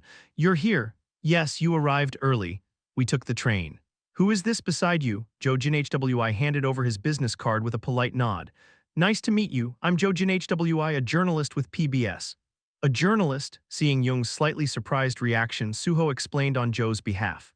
Nothing will be published immediately. He's just here to take photos for documentation. Just a few shots after the gate is cleared, is that all right? Oh yes, that's fine. It's not a restricted area after all. I was just surprised that you personally brought a journalist along. Thank you for allowing it, and actually it may be good for you to know that you'll likely see him frequently from now on. Haha, noted. At that moment, the square's administrator, Major Kim Jong-woo, introduced himself. I'm Major Kim Jong-woo, the administrator of this square. Thank you for your service. I'm Ahn Su-ho. It's an honor to meet you, but are you really planning to clear the Formless Sword Gate alone? Despite having been briefed by Jung, Major Kim couldn't help but double-check. It made sense. Clearing the gate alone was almost unbelievable. Understandable, so many people have died here. Su-ho knew that over 200 lives had been lost in attempts to clear this gate, which was why it was S-rank and designated as a sealed gate. Su-ho replied confidently, yes, I intend to clear it alone. If I may ask, what's your level? Level 51. A faint sigh escaped Kim's lips, but Su-ho was unfazed. I understand your concerns, Major, but please trust that nothing unfortunate will happen. I'll handle it. Major Kim looked over at Jung Chul-min, who gave a nod. Exhaling heavily, Kim replied, all right. We'll be outside praying for your success. Thank you for your trust. The interior of the square is prepared. You can enter immediately. They had even cleaned it for him. Jojin Hwi asked as they approached the entrance, how long do you think it'll take? Well, if all goes smoothly, I'll be out in under an hour. Clearing a sealed gate in under an hour, most people would call him crazy if they heard that. But Jojin Hwi couldn't help but feel an inexplicable sense of confidence in Su-ho. Take care in there. Will do. With a nod, Su-ho entered through the open square entrance courtesy of the military. As soon as Su-ho stepped inside, a soldier's voice echoed, sealing the entrance. The gate closed securely, and those outside began observing Su-ho's movements through cameras installed in the square. Su-ho looked around the softly glowing interior and thought, they've kept it tidy. There was a faint smell of blood in the air. Since unclaimed gates periodically expelled monsters, the military often handled them with heavy weapons. Monsters that could be subdued by artillery were managed by the military. Otherwise, the KHA or external guilds were called in. The monsters from Formless Sword, however, were generally controllable with standard weapons. At the far end of the square, a portal shimmered, marking the entrance to the Formless Sword gate. It's been a while since I've been here. Su-ho had been here before, 7 times to be precise. The first time he'd entered, he barely escaped with his life after failing to defeat the boss monster within. Unlike other gates, Formless Sword allowed players to leave without killing the boss. Determined, Su-ho had trained relentlessly after his first failure to prepare for another attempt. However, he failed 5 more times, experiencing 6 consecutive defeats in total, yet he never gave up.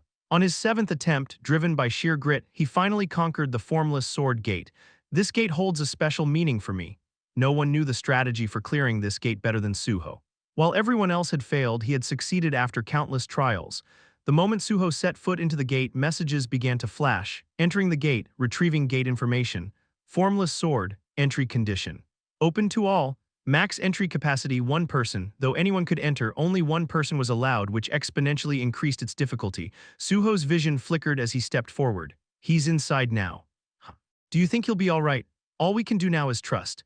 In the command room outside the square, Young Chulmin, Major Kim Jong-woo, and Jojin Hwi watched the monitor with tense expressions. They saw Su-ho disappear into the gate, and Kim Jong-woo voiced his worries. No matter how you look at it, I'm still uneasy. This isn't a place you can clear just by having high stats or a high level. True. Inside the Formless Sword gate, the Sword Emperor awaits. And Hunter Ahn Su-ho is a healer, isn't he? At this point, Jung spoke up in Su-ho's defense. That shouldn't matter. Shouldn't matter, yes. From what I've seen, Hunter Ahn Su-ho is only a healer by title. Only a healer by title? That's right, of all the hunters I've ever seen, no one wields a sword like Ahn Su-ho. Kim frowned. Are you serious? Yes. I was present for his practical exam, and even though he was a healer, he passed by taking down all the monsters with a sword. Jojin Hwi, surprised, clarified, wait, aren't healer exams usually about protecting a patient until you yourself are taken down? They're supposed to assess a healer's willingness to sacrifice themselves for others, right? Yes, exactly. But instead of sacrificing himself, Ahn Su-ho focused on ensuring the patient's survival. He picked up a nearby sword and killed every single orc that came his way. Insane. This story was news to Joe, as the only thing that had circulated was that Su-ho had graduated top of his class. Reflecting on Su-ho's unconventional approach, Jung mused, I may not know his exact strategy, but maybe. This time the Sword Emperor will finally fall. With a renewed sense of anticipation, the 3 men watched the screen, their eyes filled with hope. Chapter 35. As Su-ho's vision shifted, he found himself in a familiar scene, a quiet forest with a narrow path winding through it. This was just how he remembered the Formless Sword gate. It's been a while. While Su-ho took in the nostalgic view, he suddenly heard a raspy sound. GRRK, GRRK, a goblin's cry. Sure enough, following the sound, he spotted a small group of goblins gathered together. Of course, goblins. But these creatures were only a prelude, meant to warm up those who entered the gate. They were there to loosen up one's body before the real battle. Su-ho extended his hand and activated a skill. Blood weapon has been activated. In an instant, a blood-red sword formed in his grasp. GRRK, GRRK. Sensing the killing intent from the blood sword, the goblins abandoned what they were doing and charged at Su-ho. Su-ho didn't move, he simply waited until they were within range, then swiftly swung his sword. Draw slash has been activated. Slick. The sound of the sword slicing through the air resonated. A crimson arc trailed after the blood sword, lingering in the air for a split second before vanishing. Then splurt, you have slain a goblin, you have slain a goblin, you have slain a goblin. With one swift stroke, Su-ho wiped out the entire group of goblins. He raised his blood sword, facing the lifeless bodies of the fallen goblins. Blood drain has been activated. Whoosh. A sucking sound echoed as the blood sword began to absorb the goblin's blood, drawing every drop from their corpses like a black hole, collecting it into his bloodstone. Though the bloodstone filled up, there wasn't much benefit. After all, it was only goblin blood. Just then he heard a grinding noise like the sound of metal dragging on metal. Turning toward the source, Su-ho saw a man appear, clad in a battered cloak and wearing an old, tarnished helmet that concealed his face. A notification appeared. A boss monster has appeared, so here he is, the formless swordsman. Su-ho looked up to see the figure's name displayed above his head, Nameless Swordsman LV. That was his name, Nameless Swordsman. His level wasn't displayed, a mystery known only to the system. Some challengers had underestimated him because of that. They would soon realize how mistaken they were. Swoosh. The Nameless Swordsman drew his sword, and at that moment another notification flashed. The Nameless Swordsman's battlefield has been activated. While the Nameless Swordsman's battlefield is active, the Nameless Swordsman's stats mirror those of the challenger. While the Nameless Swordsman's battlefield is active, all weapons except swords are prohibited in the arena. While the Nameless Swordsman's battlefield is active, only swordsmanship skills may be used within the arena. Here it is. The Nameless Swordsman's battlefield. It was this unique skill that made the formless sword gate such a deadly challenge. Yes, it was always because of this. This unfair skill has claimed countless lives. Within the Nameless Swordsman's battlefield, challengers could only use swords and swordsmanship skills. In return, the Nameless Swordsman's physical stats matched theirs. But for him, this was no disadvantage. It merely leveled the playing field in a way that let him toy with his opponents. The only way to win in the Nameless Swordsman's battlefield was through superior swordsmanship. After claiming hundreds of lives, the Nameless Swordsman had earned the title Sword Emperor among challengers. Su-ho raised his blood sword and addressed him. It's been a while, Sword Emperor. In response, the Sword Emperor lunged forward with an explosive step, instantly closing the distance between them, his sword slashing toward Su-ho's throat. Su-ho shifted his stance, raising his blood sword to parry. Clang, sparks flew between the two blades. The force behind the Sword Emperor's blow was immense, causing Su-ho's sword to tremble. Despite its worn appearance, the Sword Emperor's blade was as deadly as ever. So even that old blade is just part of the ruse. Yet beneath all the deception lay a genuine skill, the Sword Emperor's honed swordsmanship unmatched by any other. That's why he's known as the Sword Emperor. Clang, Su-ho shoved the Sword Emperor back, requiring significant force, though it wasn't impossible due to the stat matching effect. The Sword Emperor quickly turned to reduce the distance lost, displaying a mastery of movement that impressed Su-ho despite himself. He's still as skilled as ever. The Sword Emperor came at Su-ho with a new approach, his swordsmanship fluid and adaptable. This was his true danger.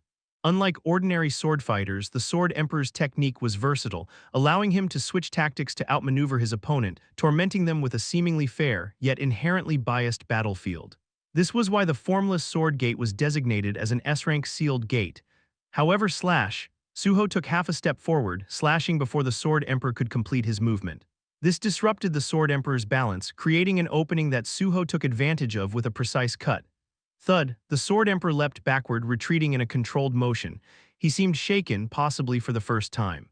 Seeing his reaction, Su-ho chuckled, raising his sword. "What's wrong?" Surprised. The Sword Emperor did not respond but adjusted his stance. Su-ho murmured, "Right, you didn't say a word until the very end." The instant Su-ho finished speaking, the Sword Emperor closed the distance once again. Whoosh, the sound of the air parting resonated near Su-ho's ear. The strike was sharp and relentless. However, Clang, the Sword Emperor's eyes widened. He had been confident in this blow, yet Su-ho blocked it with ease. As their swords clashed, Su-ho grinned. "It took 7 attempts, 7 times I faced you before I won." The Sword Emperor didn't answer, but his stance reflected a momentary shock. Su-ho felt it, a subtle tremor in the aura around him, signaling the Sword Emperor's unease. He slid his sword along the Sword Emperor's blade, creating space, then dropped his sword in a downward slash as soon as their weapons separated. Executioner's Slash has been activated. With the activation of Executioner's Slash, a crimson line followed his blade's path. At the same time, the Sword Emperor's left arm severed cleanly, leaving an empty gap where it once was. Shunk. Su-ho had successfully amputated the Sword Emperor's left arm. The severed limb hung in midair briefly before Su-ho's kick sent it flying across the ground. Clang. The sound echoed as the detached arm clattered against the floor like an empty shell. The armor held nothing inside. Sensing danger, the Sword Emperor retreated. Su-ho addressed him again.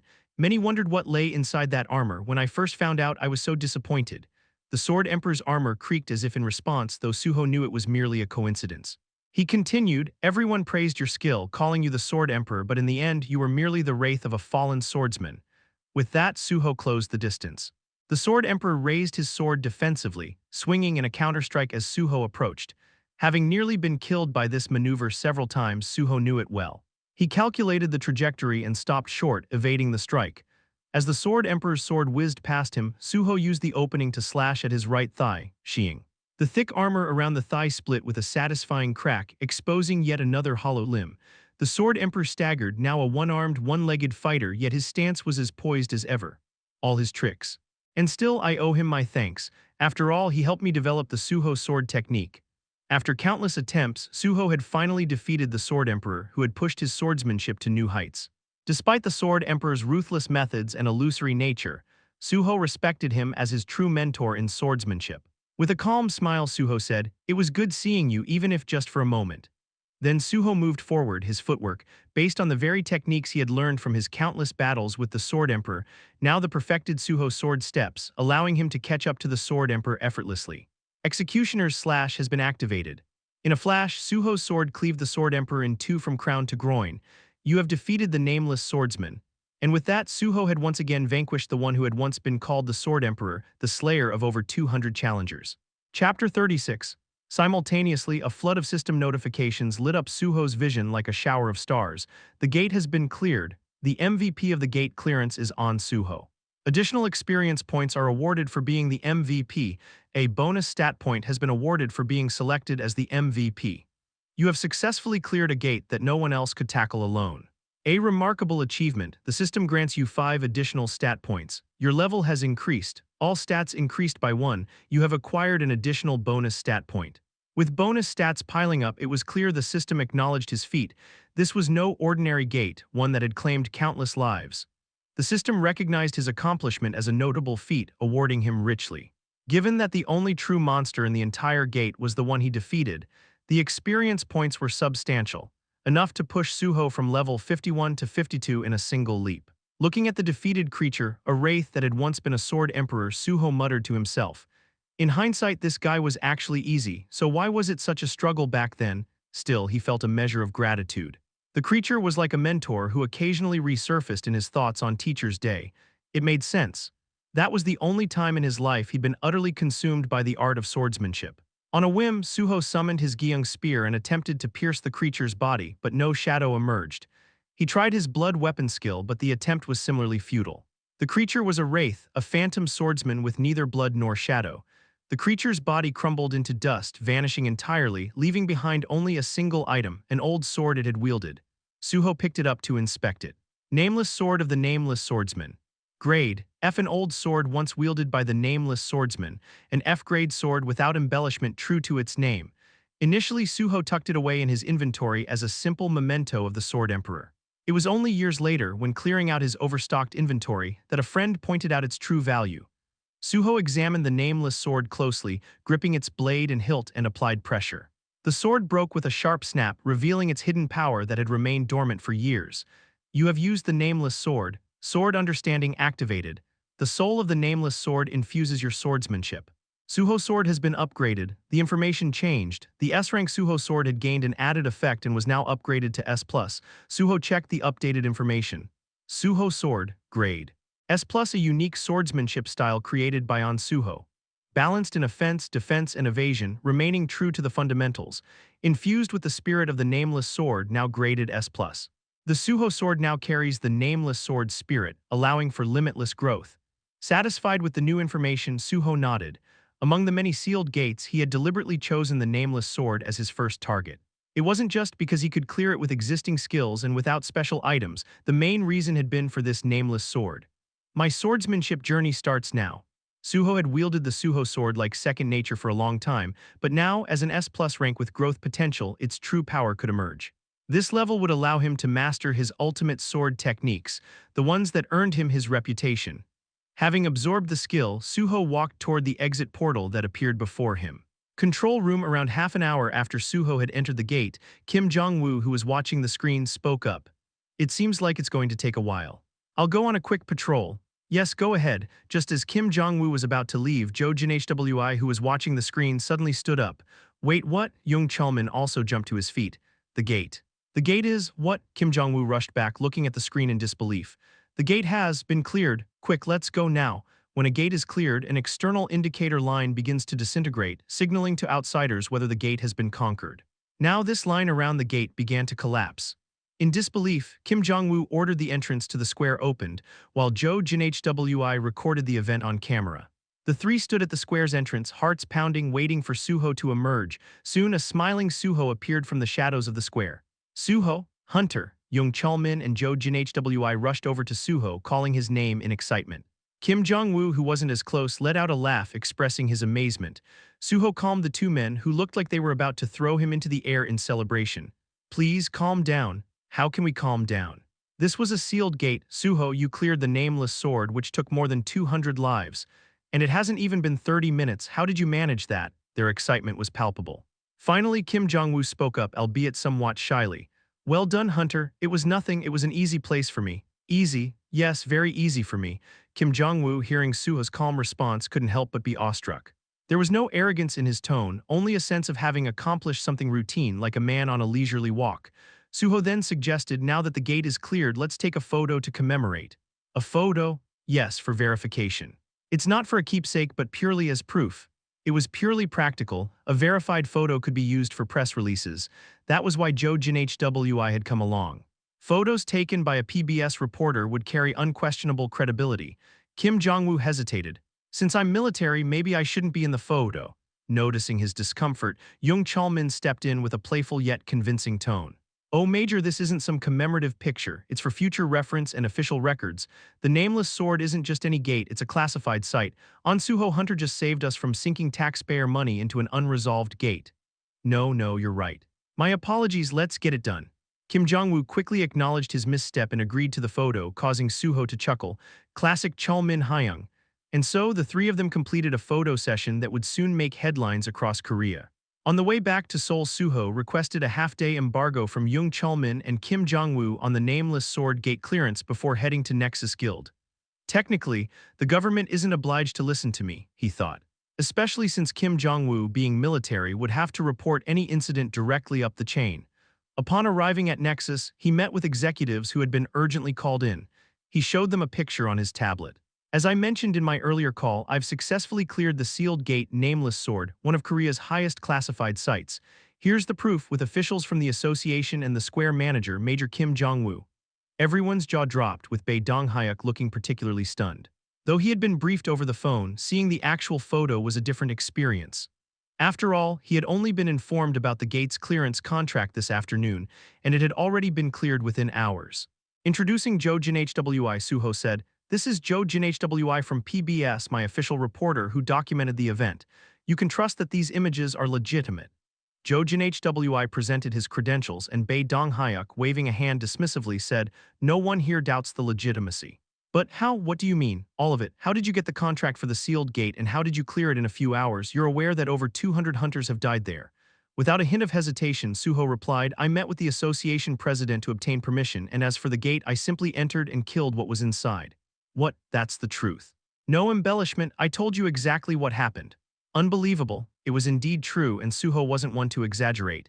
Getting straight to business, Su-ho continued, "Now that my abilities have been proven, shall we proceed with the contract? Set the pay however you wish. My conditions are simple: full support during my time at Nexus and the ability to terminate my contract should I pass the public exam." He paused, adding, "I've already informed the association president. Many large guilds have shown interest, but if any guild is willing to meet these terms, I'll gain some practical experience with them." Bae Dong-hyuk, though trustworthy, took a moment to process this before quietly instructing, "Secretary, bring the paperwork." "Yes, Director." Thus began Su-ho's official entry into Nexus Guild. Chapter 37. The contract was signed. With other formalities and instructions scheduled for the next day, Su-ho and Jo Jin-hwi left the guild. It was getting late, and Jo Jin-hwi seemed too exhausted to continue the conversation, so they decided to head back to the Kaiser Chung Dam. As Jo Jin-hwi moved to take the wheel again, Su-ho spoke up. "I'll drive this time." "No, I'll do it. But you're not my manager, and I can't keep relying on you to drive me everywhere. I actually am your manager, you know." "What? Well, kind of, don't you think? You're giving me these exclusive scoops so regularly. I figure the least I can do is act as your manager. Besides, I'm really fine with it. Switching from a Ferrari to a sedan is pretty comfortable for a change. Maybe I'll just stick to a sedan from now on." Su-ho chuckled at that. "I have to admit the sedan is more comfortable, but didn't you miss work today? Won't they mind?" Don't worry about that. With the exclusives I've landed just today, no one's going to say a word. Fair enough. It was a satisfying situation. After all, this was the kind of arrangement Su-ho had envisioned. Then, as he drove, Joe Jin HWI broached the topic cautiously. So, I think I'll lead with the sealed gate clearance for the article. Technically, the Nexus contract should come first, but there's no telling how long the government embargo will last. Do what's best. Go ahead, looks like I'll be heading back to the office right after I drop you off. By the way, Su-ho, yes, I've been wanting to ask, how were you so confident about tackling the nameless sword gate? That, Joe Jin HWI had been holding back that question, but since Su-ho had answered the Nexus Guild head with just a vague, I killed it, he thought he should give Jin HWI a bit more detail. The details I tell him will go directly into the article, might as well flesh it out a bit. Su-ho began, inside the nameless sword gate is the Sword Emperor, right? Yes, the nameless swordsman. I knew his reputation well. His skill forces everyone to engage him in sword-to-sword combat, which has led to many deaths, particularly among sword-wielding players. That's why I was confident. Confident. How, in a sword fight under those conditions, I knew I'd win. You know, I'm technically a healer, but my primary skill is swordsmanship. That's your whole reason. What other reason do I need? But that swordsman killed over 200 people, including high-rank players. You didn't feel even a little fear. So what if they were high-ranking? The Sword Emperor's skill duplicates physical stats, so everything is equalized in that respect. The key to beating him lies purely in swordsmanship, no reliance on items or skills. I trusted my skill and prepared for that. Do you have sword skills? Of course, S-rank. It's a creation skill, so I'm the only one who has it. Joe Jin HY's eyes widened in surprise. S-rank, when did you learn that? Not long ago, and I'm not going anywhere, so you can take your time with questions. It's better to release information gradually, keeps people interested. Feel free to ask me anytime. Man, Su-ho, you really drive me crazy. I can't believe I'm getting this excited over a guy. I finally understand why people become fanatics for idols and singers. I never used to get it. Oh, it's not that big of a deal. No, seriously, thank you again for calling me first and sorry for doubting you at first. Think nothing of it. With a contented nod, Joe Jin HWI dropped Su-ho off at Kaiser Qing Dam before heading back to his office. Now comfortably at home, Su-ho sank into his sofa. It's been a long day. The gate clearing hadn't exhausted him, but the travel was tiring. Even with his high stats, long-distance trips were still draining. After a brief rest, Su-ho checked his status screen. Ahn Su-ho, level 52, class healer, trait new blood, strength R14, endurance R14, mana R14, perception 96, bonus stats 7. Seeing the 7 bonus points accumulated, Su-ho smiled. It was like a magical accumulation, just a short break, and they seemed to pile up like multiplying bonuses. Following his plan, he allocated 4 points to his perception stat to reach 100. Perception stat has reached 100. Perception stat has advanced further. Congratulations, perception stat level has reached red grade. Finally, his perception stat reached red grade. With all 4 main stats in red, a new notification appeared. All stats have reached red grade. Unified effect granted as a special privilege. Remaining bonus stats will be used to unify all color stats. Stat information has been updated. This new unified effect caught Su-ho's attention, so he checked his refreshed status screen. Ahn Su-ho, level 52. Class healer, trait new blood, strength R14, endurance R14, mana R14, perception R14. Bonus stats 0. Looking at the unified stats, Su-ho felt a thrill. Thanks to the unified effect, he'd only needed 3 bonus stats to increase perception by 11 points. The unified effect only triggers when all stats are the same color, and if you're just 1 stat away from full unification. It was a rare privilege, difficult to achieve since the requirements were strict. Even if all conditions were met, without any available bonus stats, the effect wouldn't activate. This is what they call a hidden privilege. With his status screen updated, Su-ho finally took a proper break. After a quick shower, he checked his secondary phone, which had become his main device. Joe Jin HWI had messaged him, news of the nameless sword gate clearance had been published. Let's see how people are reacting. Opening his laptop, Su-ho saw that every news outlet, social media platform, and online community was buzzing with his story. What the hell is Ahn Su-ho? How long has it been since he cleared the Tower of Trials and now he's tackled a sealed gate? How did he beat the Sword Emperor? I once challenged the Sword Emperor and that guy is insane. Su-ho actually beat him, and how is this guy even alive? The nameless sword gate lets you escape halfway. Oh, makes sense. So is Ahn Su-ho the new Sword Emperor? You don't just become the Sword Emperor for beating him. He's probably surpassed that. What's beyond the Sword Emperor? I don't know, Sword God Ahn Su-ho. Huh? Mom, I want to be Ahn Su-ho when I grow up. Same here, how did he even get access to the nameless sword gate? Isn't it under government management? Maybe the government gave him a special pass after the Tower of Trials. Let's ask the KHA. On it, the general reaction was positive, which was to be expected. He hadn't yet drawn any serious criticism or the kind of anti-sentiment that often comes with fame. But if I've got fans, critics won't be far behind. Turning his primary phone back on, he was immediately hit with a barrage of missed calls. Scrolling through them, he noticed one name that had called especially frequently, Park Pyong-sik, the headhunter from Prime, the top-ranked guild. This guy really doesn't give up. From the recruiter's perspective, he had likely spotted Su-ho's potential early on, trying to recruit him with a best possible offer for a rookie. Su-ho could imagine how much the man was kicking himself now. He's good, but maybe we'll work together some other time. Switching off his phone again, Su-ho's secondary phone rang. He recognized the number immediately, a welcome call. Answering, he spoke, "Hey, how have you been? You sound pretty relaxed." The voice belonged to none other than Gu Yeonhwa, leader of the Banshee faction. She had called him immediately after reading about his success. "So what's your answer? How about we meet in person? Is that necessary? I just need a yes or no." He wasn't keen on meeting her in person repeatedly. Allowing her to dictate the terms would give her the impression that she had control, which was far from what Su-ho wanted. He was confident. With his abilities proven, it was clear who needed whom more. Gu Yeonhwa replied, "Confident, aren't you? You know we haven't accepted your proposal yet, right? If you don't want to, then forget it." "What? I don't need you that badly." "Say no if you want." "Why so sudden? But you should consider this. Will making an enemy of me really benefit you? I could take you all down whenever I wanted." There was silence on the other end. Then with a sigh, Gu Yeonhwa responded, "Fine, so what do you need us to do?" Su-ho smiled, satisfied that the hierarchy had been firmly established. "Let's meet tomorrow. Around lunchtime at the Nexus Academy in Paju. How's that? All of us? Of course. That's difficult. 2 of our team members have jobs and I have classes. If your current lives matter more than revenge, then keep living that way. Maybe I misjudged your desperation. Fine, see you tomorrow at the Nexus Academy at noon." "Good," Su-ho chuckled as he ended the call, feeling thoroughly prepared for what lay ahead. Chapter 38. The next day at Nexus Academy, Su-ho arrived at Nexus Academy about an hour before the scheduled meeting time. After being greeted by staff, he was briefed on guild activities and handed his official entry card. This is a black card given only to S-rank members, the highest rank within Nexus.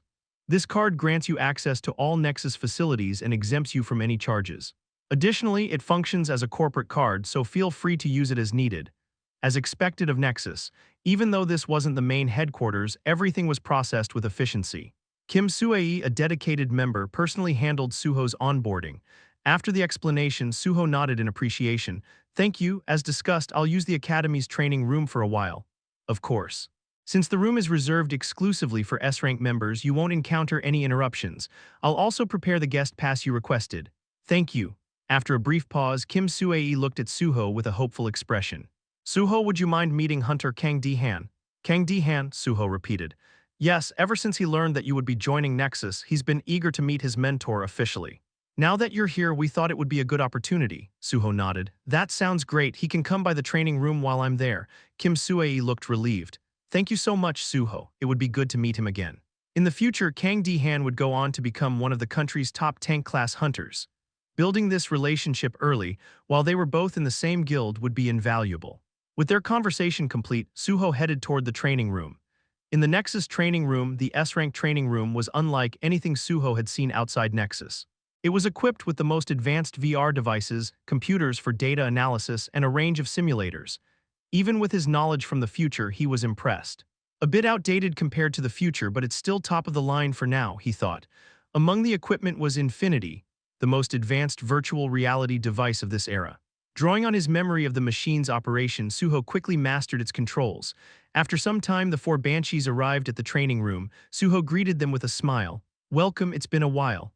"Yes, but why did you call us here?" Gu Yeonhwa, the leader of the Banshees, asked cautiously. Her tone was respectful, yet there was still an edge to it. Su-ho spoke directly. "Since you accepted my offer, we need to discuss our future plans. I also want to start your training." "Training? First, fill this out."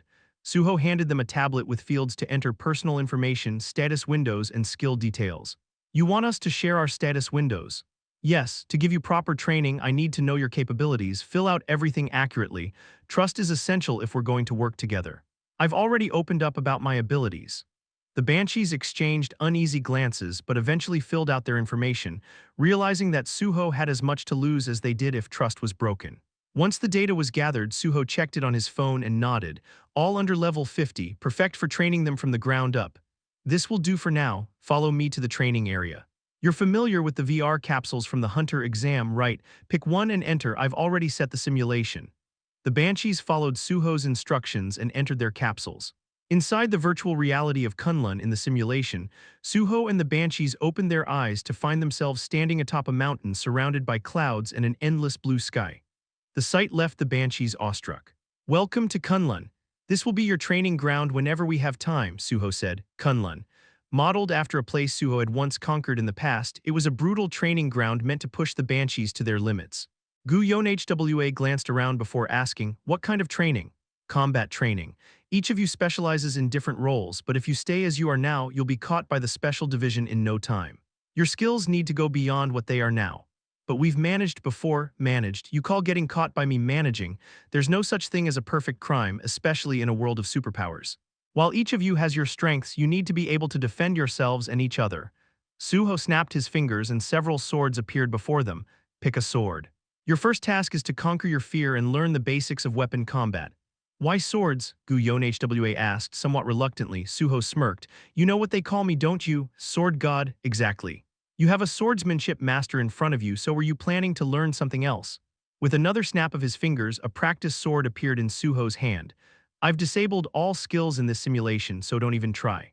Your first goal is simple, try your hardest to kill me. With that, Su-ho advanced slowly. The Banshees hesitated only briefly before each grabbed a sword and braced themselves. In an instant, Su-ho closed the distance and swung his sword with incredible speed. Slash! A swift slicing sound echoed, and the heads of Kim Hyun-min and Gwak Do-ho flew through the air. Gu Yonhwa and Seo Jae-won froze in shock as they watched their companions fall. Su-ho gave them a hard look. Is this really the time to stand there in shock? Before they could respond, Su-ho struck again, and their heads hit the ground, joining the others. The scene reset as their bodies vanished, respawning them a short distance away, sitting dazedly on the ground. Gu Yonhwa bit her lip in frustration, but she quickly rose to her feet and the others followed suit. It seems you've toughened up a bit since your previous death in the exam, Su-ho observed. Good, let's go again. From there, the session became a cycle of relentless training as Su-ho repeatedly cut them down. He varied his attacks, sometimes beheading them, sometimes cleaving them down the middle, other times slicing off limbs. Each time he reset their positions, forcing them to endure repeated deaths. But the Banshees' biggest challenge wasn't the continuous defeats, it was Su-ho's taunts. You think you'll get revenge with those pathetic swings? My grandma moves faster than you. You're supposed to be a delivery worker.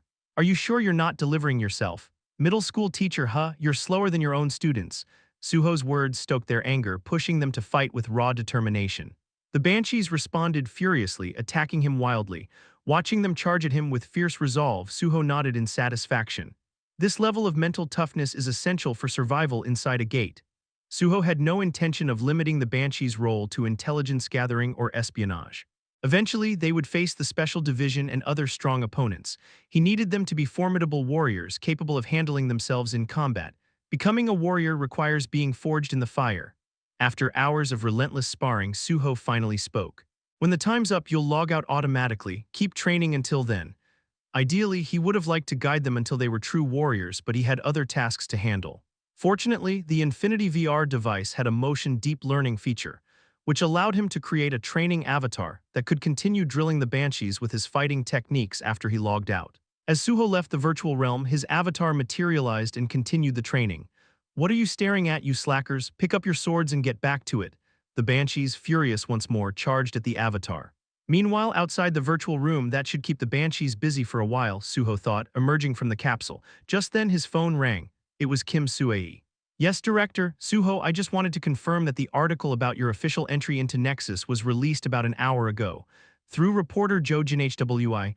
Yes, he got the exclusive and our PR team has started circulating the release. Good. Let's start planning the follow-up article. Already, I'm sure there's backlash building. People remember that I announced my intent to become a public servant hunter and now I've joined a private guild. The criticism is probably growing. Oh, Su-ho, the public will come around to support you. You're really not worried, are you? This was all part of his plan. For now, he hadn't disclosed his intention to take the civil service exam later in the year.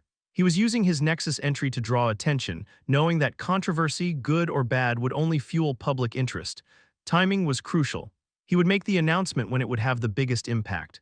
Kim Sue asked, if that's the plan, what's the next article about? The second sealed gate challenge. Excuse me, I'm challenging another sealed gate today, chapter 39. Kim Sue was taken aback by Su-ho's words. Today, you mean today? Yes, as they say, strike while the iron is hot. I plan to challenge it today. For a moment, she was too shocked to respond. A sealed gate wasn't something one could just casually decide to tackle, but Su-ho was entirely serious. I'll fill you in on the details as they get sorted. For now, I need to call reporter Joe Jin HWI, Su-ho said before ending the call. He immediately dialed Joe Jin HWI. Ah yes, Mr. Professional, Joe's smooth, cheerful voice answered, clearly in a lighthearted mood. Su-ho chuckled. What's with the professional? Isn't it friendlier than just Hunter? So what can I do for you? I hear you've already published the article about my Nexus entry. Yes, I did. Took you long enough to react. It's been up for hours. I've been tied up, so I only just saw it. I called you right after director Kim Sue mentioned it. Understood, and I have to tell you, it's generating a lot of buzz. Given the situation, I'd suggest avoiding your phone for the next few days. Because of the negative comments? Exactly. Some people are upset because you announced a plan to be a civil servant hunter, only to immediately join Nexus. But it's not as bad as you'd think. Negative comments are maybe 40%, only 40%. Less than Su-ho had anticipated. He'd expected around 70% would be critical. Better than I thought. Yes, and I don't expect it to last long. If you read the comments, most people seem to accept the logic. They understand that with your abilities, you could tackle gates through a private guild too, and it's not as if the Korean Hunter Association has the best reputation. That's good then. But with the attention on me, this is the perfect time to make a lasting impact.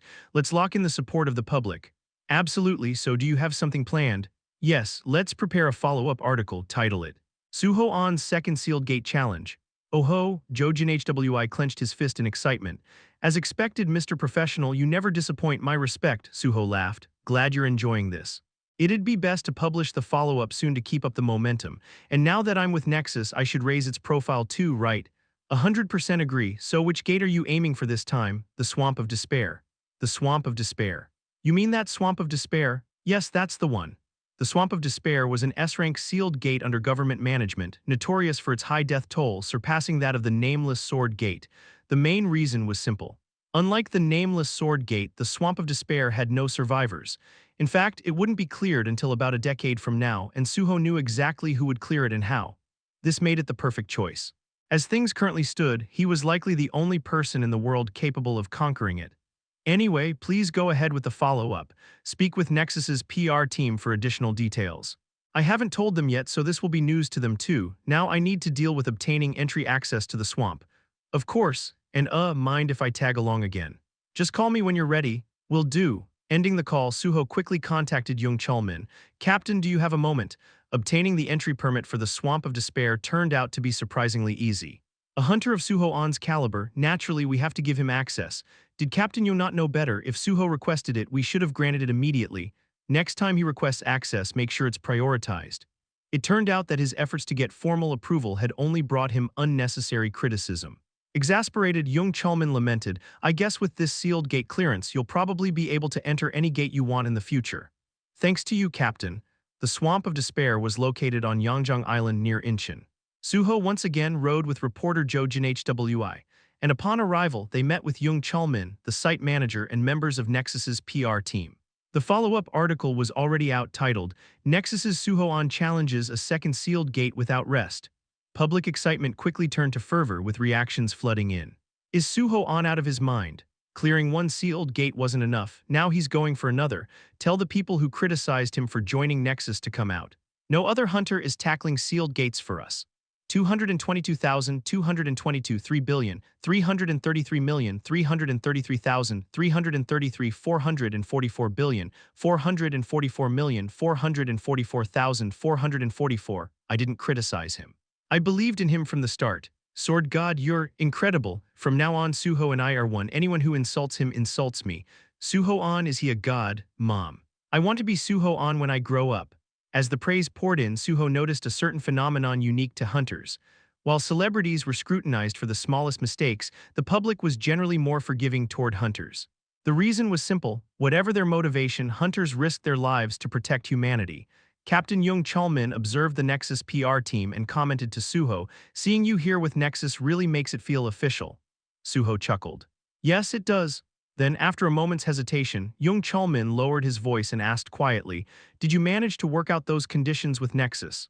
He was asking because none of the articles mentioned Su-ho's intention to take the 5th grade public hunter exam at the end of the year.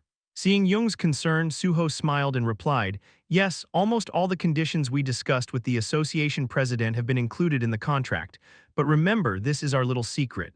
"Of course." "My lips are sealed," Jung Chulmin mimed, zipping his mouth. Su-ho found the gesture amusing and endearing. "Thank you, Captain. All right, let's get started." Wasting no more time, Su-ho approached the entrance of the swamp gate. As the gate's door opened, Joe Jinhwi and the PR team quickly snapped photos until the door closed behind him. As the team lowered their cameras, the PR manager asked Joe, "Do you think he'll clear this one too?" "I believe in him." "This is Su-ho Ahn we're talking about. I know he's amazing, but I still get nervous watching these. It doesn't seem real." Joe thought for a moment, then smirked. "Care for a little bet to ease your nerves?" "A bet? Yes, I'll put 1 million won on Su-ho succeeding." The PR manager hesitated, then with a sly smile replied, "Well, I can't say no to a bet. Though of course my true feelings are the opposite, but I'll put 1 million won on him failing just for the fun of it." "Perfect. Now let's head to the control room."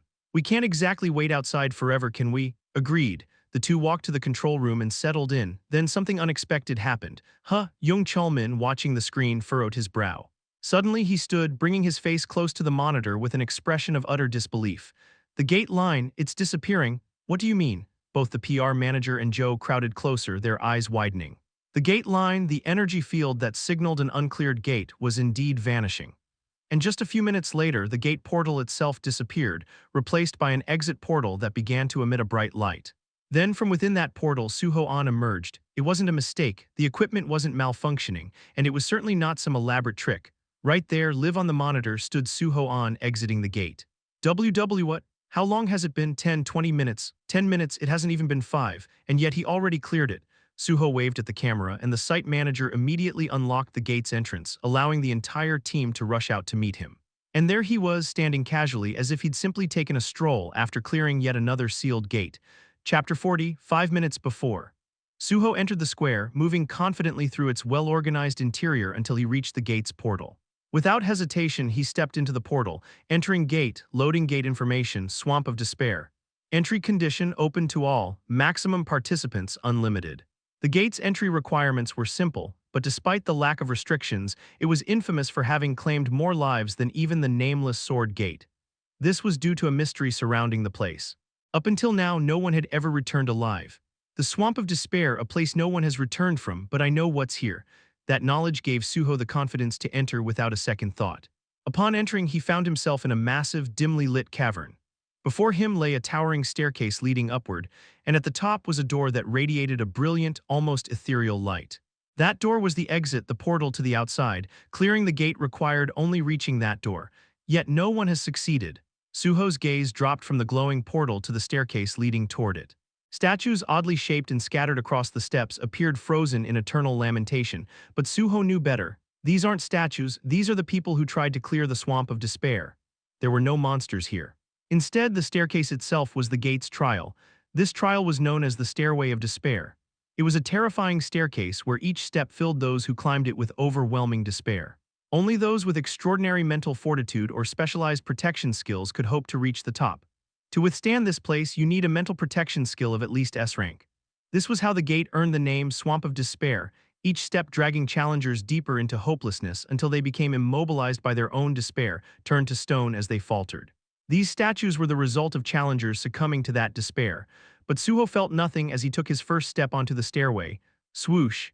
In an instant, it felt as though he were falling, plummeting into a vast abyss. You have stepped on the Stairway of Despair. A deep despair casts over you. As expected, the despair began to seep into Su-ho, but then Dragon's Blood is activated. Due to the Dragon Armor's draconic endurance effect, mental contamination does not occur. Su-ho smirked as he read the notification. Thanks to Dragon's Blood, he was protected from any mental debuffs, an immunity provided by his Dragon Armor's draconic endurance effect.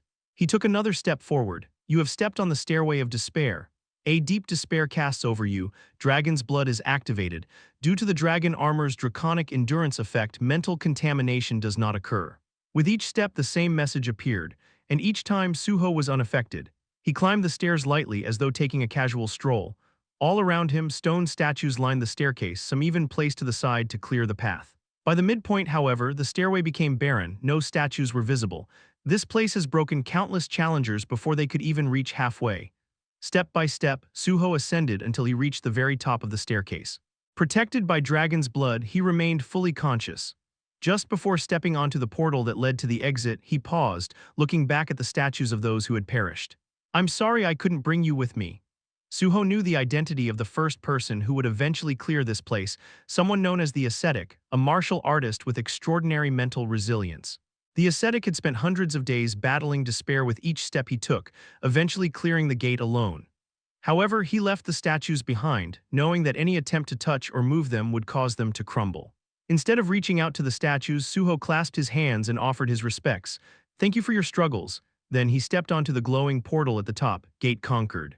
The MVP of the gate conquest is Su-ho Ahn. Additional experience points are awarded for being selected, as MVP 1 bonus stat is awarded for MVP selection. You have successfully conquered a gate that no one else could tackle alone. For this remarkable achievement, the system awards you 5 bonus stats. Level up. All stats have increased by 1, you have gained 1 bonus stat. System notifications filled his vision, confirming the gate's conquest and granting him various bonuses. His level increased and his stats were boosted, but Su-ho's eyes were searching for something specific, and then it came. A special reward is being given to the MVP of the gate conquest. You have acquired the Ring of Emotions. Finally, Su-ho smiled. This was the reason he had come here. The Swamp of Despair not only presented an opportunity for him to earn an S-rank achievement, but also held an item unique to this place, one he'd set his eyes on from the start. He quickly checked the item's information. Ring of Emotions. Grade, S, a treasure that can only be obtained in the Swamp of Despair. When equipped, the Ring of Emotions allows the wearer to see the most intense emotion a target emits, distinguished by color. The ring can extract and store positive white and negative black energy from a target's most intense emotions, allowing the stored energy to be transferred to another target. The duration of the effect is unknown.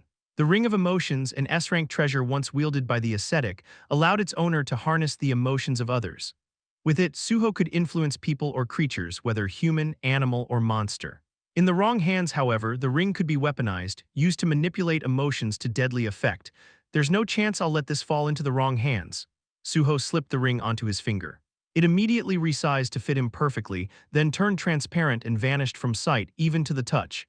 With the ring securely on his finger, he looked down at the final step of the stairway. You have stepped on the stairway of despair. A deep despair casts over you. Dragon's blood is activated. Due to the dragon armor's draconic endurance effect, mental contamination does not occur. First, the stairs tried to instill despair, which dragon's blood shielded him from. Then, the Ring of Emotions responds to the target's most intense emotion. Would you like to absorb the emotion from the target? The absorbable emotion is black. Su-ho confirmed, allowing the ring to absorb the dark energy surrounding the staircase. Swoosh, a dark, murky energy filled the ring's maximum black energy capacity. The staircase remained the same, but Su-ho's ring was now fully charged. With this, it's time to head back. With the Ring of Emotions fully charged, Su-ho turned and walked through the portal. Outside, Su-ho checked his watch. Less than 5 minutes had passed. With this time record, I'm likely the fastest in the world to clear an S-rank gate. Su-ho waved at the camera, and the square's entrance opened to reveal a crowd buzzing with excitement. Su-ho, Mr. Ahn. Young Chulmin and Jo Jin Hwi were first to greet him, grinning as if they'd just won a jackpot, while the PR team and Square manager looked on in stunned silence, their faces reflecting admiration. Young Chulmin was almost overwhelmed. Su-ho, is it even possible for a human to do this? 4 minutes and 17 seconds, you cleared a sealed gate in just 4 minutes and 17 seconds. This is a world record, Jo Jin Hwi chimed in excitedly. We have to report this as an exclusive story. As they bombarded him with questions, Su-ho raised his hand, signaling for them to calm down. He then turned to the PR manager and Square manager. As you saw, the gate has been fully conquered. Yes, we watched it live through the camera feed, the Square manager replied, still in awe. In that case, would you mind taking a photo with me? A photo? The PR manager asked, momentarily taken aback. Yes, for proof of completion. The Square manager quickly nodded. Of course, certainly. At Su-ho's request, the PR head, finally snapping out of his daze, lifted his camera. With this photo, Su-ho once again documented his achievement, proof of a feat that would undoubtedly shake the world. Chapter 41. So you're telling me he cleared the sealed gate? Yes, that's correct. The Swamp of Despair. The one I think it is? Yes, that very Swamp of Despair. The one said to be even more dangerous than the nameless Sword Gate? Yes, that's exactly it. Ha, beating Hyuk, the Nexus Guild leader, couldn't help but let out a disbelieving laugh as he listened to the report from Park Gyun, the head of public relations. Taking the phone from his ear for a moment, he leaned back in his chair and muttered to himself, "This is beyond incredible, Ahn Su-ho." He'd always known he was an impressive individual, but this was beyond his imagination. No, this was beyond anything imaginable. Beating Hyuk finally gave up all resistance after seeing the verification photos Park Gyun sent him. It suddenly occurred to him that this man might just be far too monumental for even his Nexus Guild to contain. Park Gyun's voice echoed from the speaker. "What should we do?" Taking a moment to steady his breath, Beating Hyuk answered, "Compile all the materials and keep them on standby. I'll give orders myself when the timing's right." "Understood, sir." Once the call ended, Kim I-gang, the operations director, entered the office. "Sir, did you hear? If it's about Hunter Ahn Su-ho's success in the Swamp of Despair, yes, I just heard. Yes, because of that, I rushed here to discuss something with you." "A discussion? What kind of discussion?" Kim I-gang seemed almost breathless with excitement. Having risen to the top of Nexus's operational ladder at a young age, he was the guild's most brilliant strategist, and he couldn't afford to let go of an opportunity, no, a chance as rare as Ahn Su-ho. After all, Ahn Su-ho was, for all intents and purposes, a temporary presence in their guild until the year-end recruitment closed. With a gleam in his eye, Kim I-gang spoke up. "Hunter Ahn Su-ho isn't going to be around by year's end, right? Let's make the most out of him while we still can." "Make the most of him, you know, the upcoming events we had scheduled. Let's push them forward and have him participate before he leaves. And let's start producing some merchandise too." "Merchandise so soon? Take a look at this and you'll understand." Kim I-gang showed him Nexus's official social media accounts. The posts were brimming with comments and direct messages. "When are we getting Sword God merch? Make some Ahn Su-ho products already, damn it. I want an Ahn Su-ho photo card. Make a Sword God keychain. Nexus, are you even working? Make hay while the sun shines. This is why you need to have a good agency. Give us figures too." Seeing the reactions, Beating Hyuk couldn't help but exclaim, "What in the world?" This is the current public opinion surrounding Hunter Ahn Su-ho. Not long ago, people were criticizing him for joining Nexus, but now that he's tackled his second sealed gate, they're turning into fans. And with his latest success at the Swamp of Despair, we're looking at a stable, unwavering fan base. A concrete fan base, if you will. A steadfast fan base, so finally our Nexus. Yes, we finally got our star player, something Hexagon and Prime had but we didn't. Beating Hyuk's eyes widened in realization as he took in Kim I-gang's confident words. A star player. As the world settled after the advent of the Awakened, people had come to admire players even more than athletes or celebrities.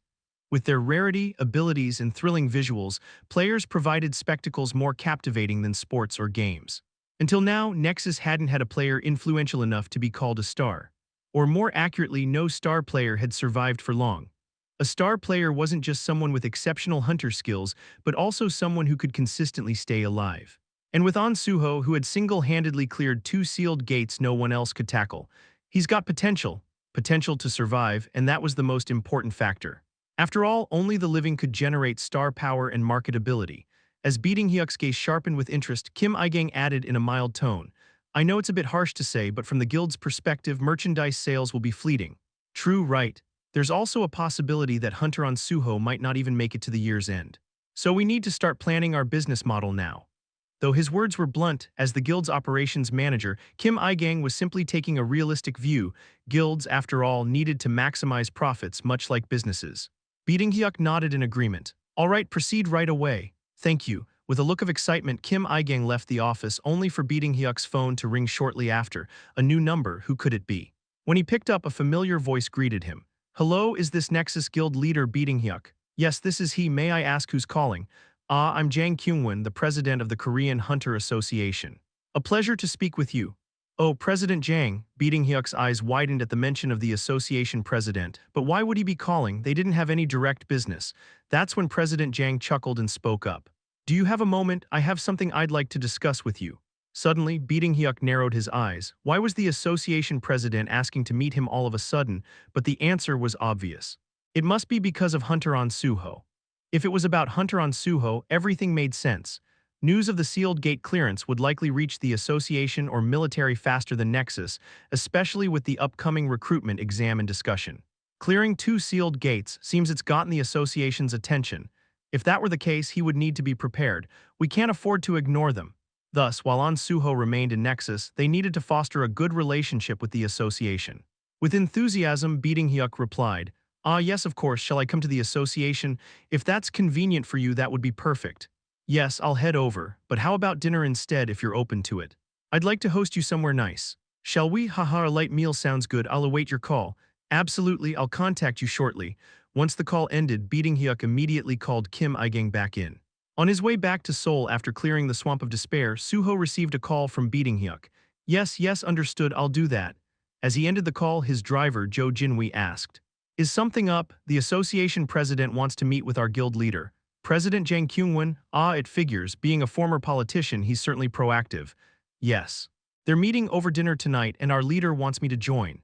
Knowing the context, Jo Jinwi understood immediately without further explanation. A sudden thought crossed Jo Jinwi's mind and he tilted his head, curious. But wasn't that Beating Hyuk's number just now? Yes, why? I'm just surprised. Given Nexus's position in relation to the association, I wouldn't have expected the guild leader to request your presence, even if he's meeting in a subordinate position. It did seem a bit unusual. People generally didn't like showing vulnerability to others, especially someone they valued. Suho chuckled at Jo Jinwi's remark. Well, our leader isn't the head of the third largest guild for nothing. I'm sure he's got his reasons for wanting me there. I see. I'm curious about what will be discussed. Shouldn't you also have a plan prepared for this kind of meeting? Actually, I do have something in mind. I'll tell you more afterward and I'll make sure to clarify which parts you can use in your articles. As expected, Suho, you're so thorough, but don't you think you're going a bit overboard? You're driving and helping out, so this much is the least I can do. Speaking of which, can I change the GPS location? Given the timing, I think we should head straight to the restaurant. Oh, of course, but where is the dinner? A place called Damhwa, a Korean restaurant in Apgujeong. Ah, Damhwa's great. If you get a chance, try their specialty, the grilled pork. It's my personal recommendation. Sounds good, I'll keep it in mind. We should have a meal together sometime too. We live together, yet our schedules never seem to line up. Haha, well, finding time for a meal is easy enough. Let's do it soon. Absolutely. You know I run a blog with food reviews, right? I'd love to take you to some of my favorite spots. Haha, looking forward to it. The two continued chatting about food as they made their way to Damhwa. Finally, as they arrived in front of Damhwa, Suho, we're here. Thank you. Are you heading to the station now? Yes, I'll stand by with the article on the Swamp of Despair until the green light to publish it. I'll coordinate with Nexus beforehand, of course. Of course. See you later and let's definitely have that meal soon. Absolutely, take care. With a hum, Jo Jinwi's car smoothly pulled away from Damhwa. Once Jo Jinwi was out of sight, Suho quietly smirked as he looked at the ring of emotions. So much energy from him. The constant conversation on the way here served one purpose: to gather positive energy, the white emotion from Jo Jinwi. Thankfully, Jo Jinwi's positivity was so genuine that their talk had maximized Suho's white energy levels. Now let's get going. With that, Suho entered Damhwa, Chapter 42. The room Suho was led to by the staff was the best one in Damhwa. However, contrary to his expectation of only seeing Nexus Guild leader Beating Hyuk and Hunter Association President Jang Kyung-won, there were two unexpected figures present as well. Vice President Park Juman and Special Division Chief Pai Sunjul. It makes sense for Park Juman to be here since he follows Jang Kyung-won like a shadow, but why is Pai Sunjul here? What was their agenda? One thing was clear, though: white auras symbolizing positive energy radiated strongly from the group. As Suho entered, they welcomed him warmly. Oh, here comes our Hunter. Haha, we've been waiting for you, Hunter Ahn. In the place of honor sat Jang Kyung-won, with Park Juman, the vice president, and Beating Hyuk seated on either side of him. As Suho approached, Beating Hyuk naturally shifted to allow Suho to sit closer to Jang Kyung-won. Jang Kyung-won, who had already had a few drinks, seemed to be in a good mood as food started being served for Suho. With the table set, Jang Kyung-won raised a bottle and spoke. First, let me congratulate you. I heard you conquered that infamous sealed gate in under 5 minutes. Haha, truly, Hunter Ahn Su-ho is a national treasure and the future of our country. Now let's all raise a toast in honor of Hunter Ahn Su-ho's achievement. Haha, yes, let's do it. It's a special day, so Hunter Ahn, why don't you give us a toast? After all, you're the guest of honor today. At Jang Kyung-won's suggestion, Suho smiled lightly and didn't refuse. Then I'll suggest something simple. When I say to everyone, let's all respond with cheers. Haha, sounds great. To everyone, cheers, clink. After the toast, the atmosphere quickly grew more comfortable. Eventually, after some idle chatter, Jang Kyung-won began to address the real reason for inviting Beating Hyuk. By the way, I heard from Hunter Ahn that you didn't impose any fixed contract term, Beating Hyuk. That's quite impressive. Oh yes. Typically, contracts are made on a minimum of 3-year terms, but Hunter Ahn is an exceptional person. He's destined to do great things for the country, so the last thing I'd want to do is hold him back with my own personal interests. At that, Jang Kyung-won smiled approvingly. Haha, as expected, guild leader Beating Hyuk's foresight aligns closely with our own at the Korean Hunter Association. Isn't that right, Hunter Ahn? Yes, thanks to guild leader Beating Hyuk's consideration, I've been able to learn a lot about the industry in a more comfortable environment. I believe that this experience will enable me to contribute even more if I join the Hunter Association in the future. Joining the Hunter Association to accomplish more, that was Jang Kyung-win's ultimate hope for Su-ho. After all, Su-ho's achievements would reflect on his own. That was why he'd arranged this meeting. Taking a cue, Pai Sunjul chimed in eagerly. I too am thrilled at the thought of Hunter on joining our association. An outstanding talent like him would not only elevate the association but also strengthen the country's safety and prestige. Haha, indeed. With that in mind, the president here has arranged a special certificate of appreciation for Hunter On. A special certificate of appreciation. Su-ho couldn't help but smile inwardly at that. A certificate signed by the association president was practically a ticket guaranteeing success in the upcoming 5th grade Hunter recruitment exams. Following Park Juman's words, Jang Kyung-win added, Haha, truth be told, we should have given it to you after the nameless sword gate. I never expected you to clear another sealed gate so soon. I was truly shocked when I heard about your conquest of the Swamp of Despair. It was nothing. Considering the rarity of sealed gate passes, I was simply grateful for the opportunity and wanted to make the most of it. Haha, such humility from a young man. Isn't that the truth? Jang Kyung-win praised him, and Park Juman eagerly chimed in. A warm atmosphere prevailed. Taking a sip of his drink, Pai Sunjul then asked in a relaxed tone, So could you tell us how you managed to conquer the Swamp of Despair? I'm very curious as a fellow awakened. Oh yes. I'm not an awakened myself, but hearing about a place with hundreds of casualties. How was it, Hunter On? Pai Sunjul's question, Su-ho knew.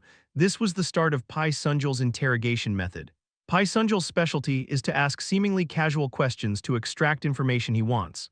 In that sense, it was true that no one knew much about the interior of the Swamp of Despair. According to Su-ho's memory, not even Pai Sunjul knew about the interior before the Seeker had cleared it. Su-ho decided to mix truth with fiction. The Swamp of Despair is nothing more than a single staircase without any monsters. He mentioned the Stairway of Despair.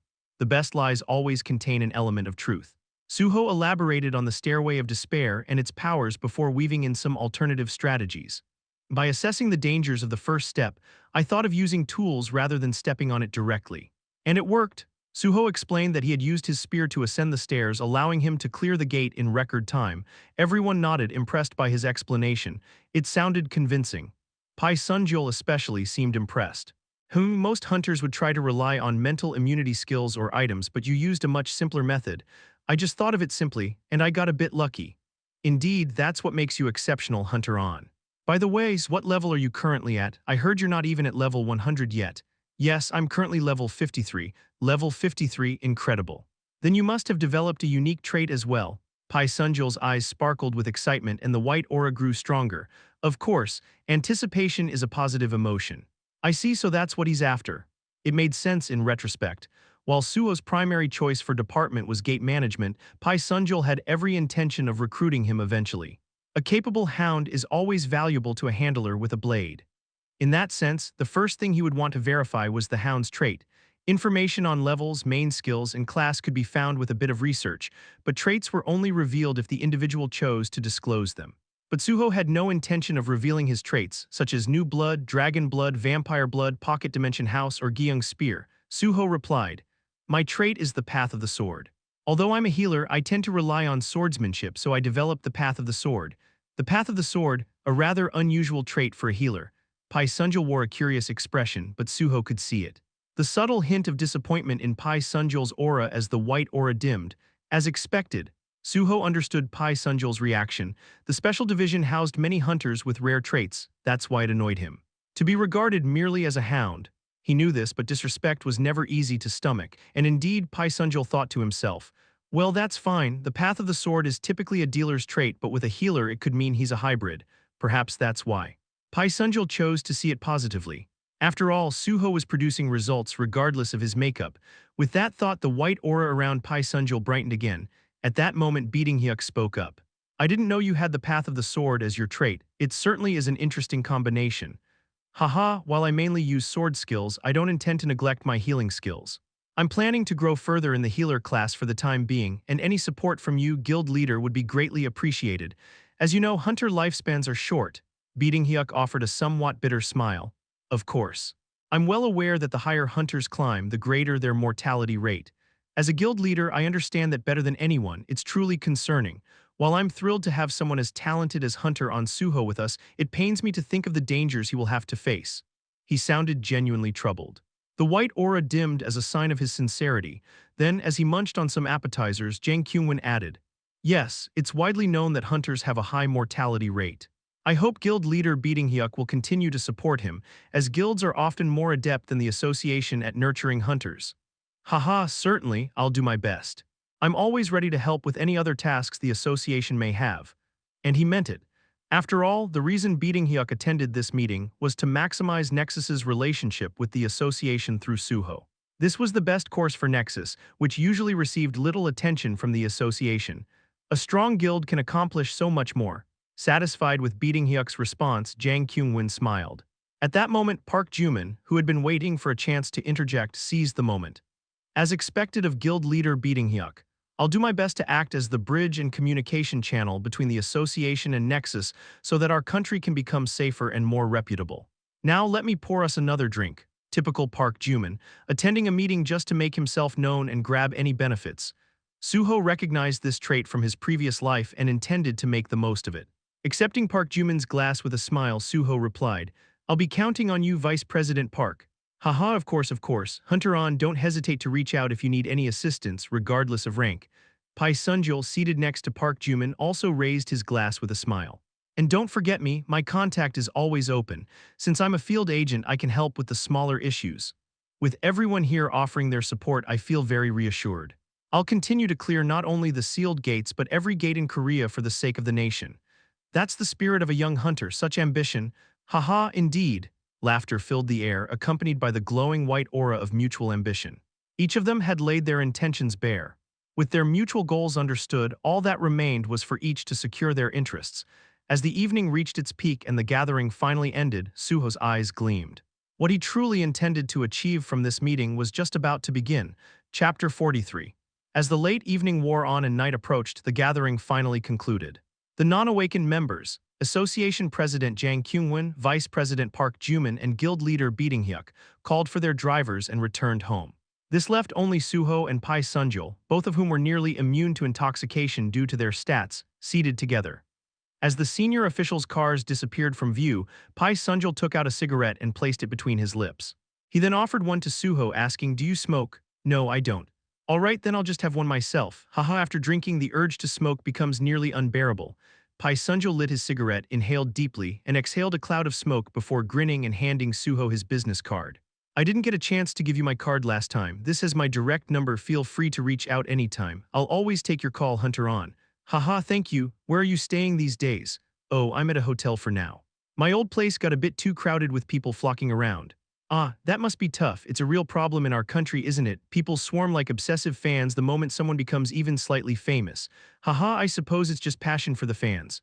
"Passion, huh?" His previously white aura turned momentarily murky. Su-ho knew why. As the Special Division Chief of the Hunter Association, Pai Sunjul viewed the public as nothing more than livestock. In other words, he had a strong superiority complex. Not only Pai Sunjul but most of those in high public office, like the association president and vice president, hold similar elitist views. Pai Sunjai took another drag on his cigarette, and as he exhaled, his aura slowly turned white again as he continued. "I'm sure you're aware, but the upcoming year-end 5th grade hunter exam is essentially designed for you, right?" A blunt question. Su-ho responded immediately. "Yes, I'm aware." Surprised by Su-ho's directness, Pai Sunjul raised his eyebrows slightly before smiling. "Here I thought you'd be more modest." "Haha, not at all." "Then, since you'll likely be joining the association, why don't we start the senior-junior dynamic right here?" Pai Sunjai's tone turned informal. Su-ho responded without the slightest hint of discomfort. "Sounds good, senior." Su-ho didn't feign humility. He knew that Pai Sunjai preferred a clever fox over a timid lamb. Pleased with Su-ho's immediate response, Pai Sunjai asked further, "Haha, I like your straightforwardness, Junior. Now there's one thing I'm curious about." "Yes, Senior. When you join the association, why not come directly to the Special Division instead of the Gate Management Department? I could arrange for you to start here right away." A glint of greed flashed in Pai Sunjul's eyes as he made the offer. Su-ho almost laughed, so that was his reason for lingering. Pai Sunjai was adept at navigating social situations, arriving before superiors and leaving after them, not out of courtesy but because it served his interests. Tonight's gathering was a prime example. If he wanted to know Su-ho's personal traits, he could have sent someone or asked guild leader Beating Hyuk to look into it. But he showed up in person, likely to ensure that Su-ho would see him as an ally. In Korea, few things fostered bonds like a shared night of drinking, and there was nothing more reliable than handling matters personally. Recognizing the opportunity, Su-ho activated the ring of emotions he had saved for this moment, channeling white energy. As the ring activated, a pure white aura began to infuse Pai Sunjul's own aura without his awareness. Since it didn't directly alter his state or stats, there was no risk of him noticing. With the white energy flowing, Su-ho replied, "I'd be honored." "Really?" "Yes, the special division is the core of the association. If you see potential in me, I'd be more than happy." Pai Sunjai's eyes widened in delight, his white aura intensifying. "Haha, you're different from others, Junior. I can see ambition in your eyes, and I admire ambitious people. Without dreams, a person's just an empty shell, but weren't you close with team leader Jung?" The question was subtle.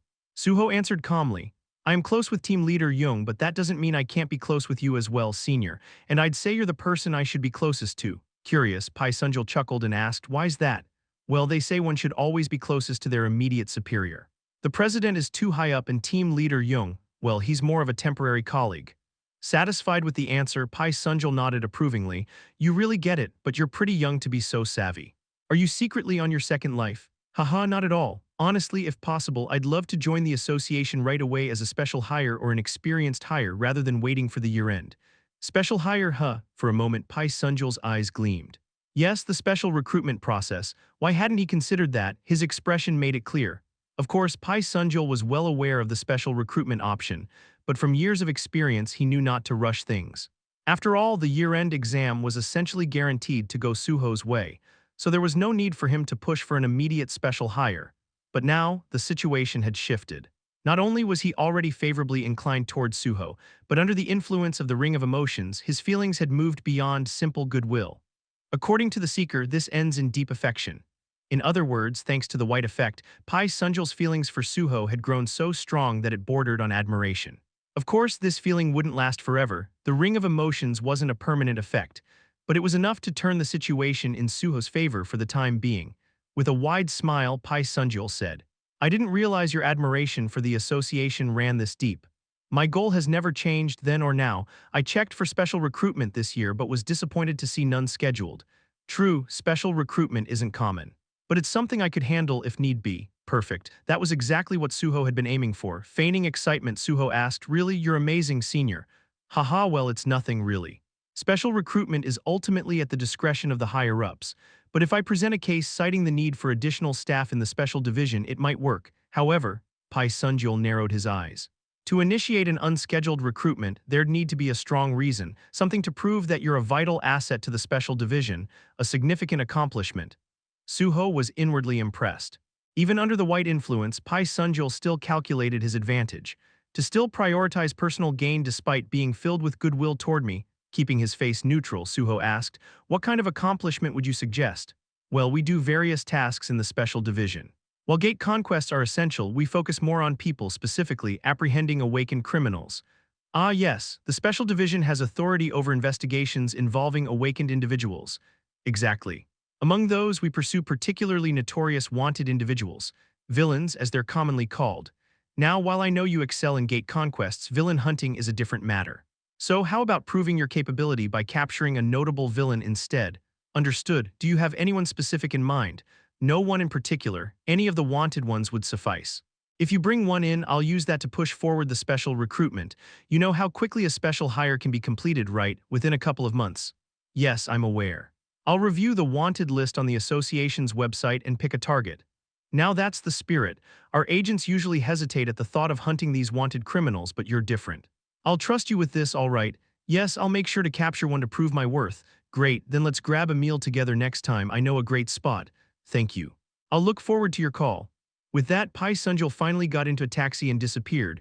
Once his taxi was out of sight, Su-ho smirked. He muttered to himself, "Junior, huh?" The title was laughable. Su-ho vividly remembered what Pai Sunjul used to call him in his past life. "Hey, swordsman, go fetch the sword-wielding guy. That one who uses a sword, what was his name? The butcher-like guy. Go get the swordsman." Swordsman. That's what Pai Sunjul called him until he earned respect by taking down the Sword Emperor. And here he was now, calling him Junior from the very start, acting warm and accommodating. Thanks to the ring of emotions, of course, but even promising to expedite Su-ho's entry into the association made Su-ho inclined to play along. I know just the villain to use as bait. The timing was perfect, and an ideal target came to mind. With that, Su-ho called for a taxi, not to the Kaiser Qing Dam but to another location. After all, this villain would be easier to capture than most. Chapter 44, Su-ho's taxi headed to Bucheon. He stopped in a secluded neighborhood in Bucheon, where shabby villas were clustered together.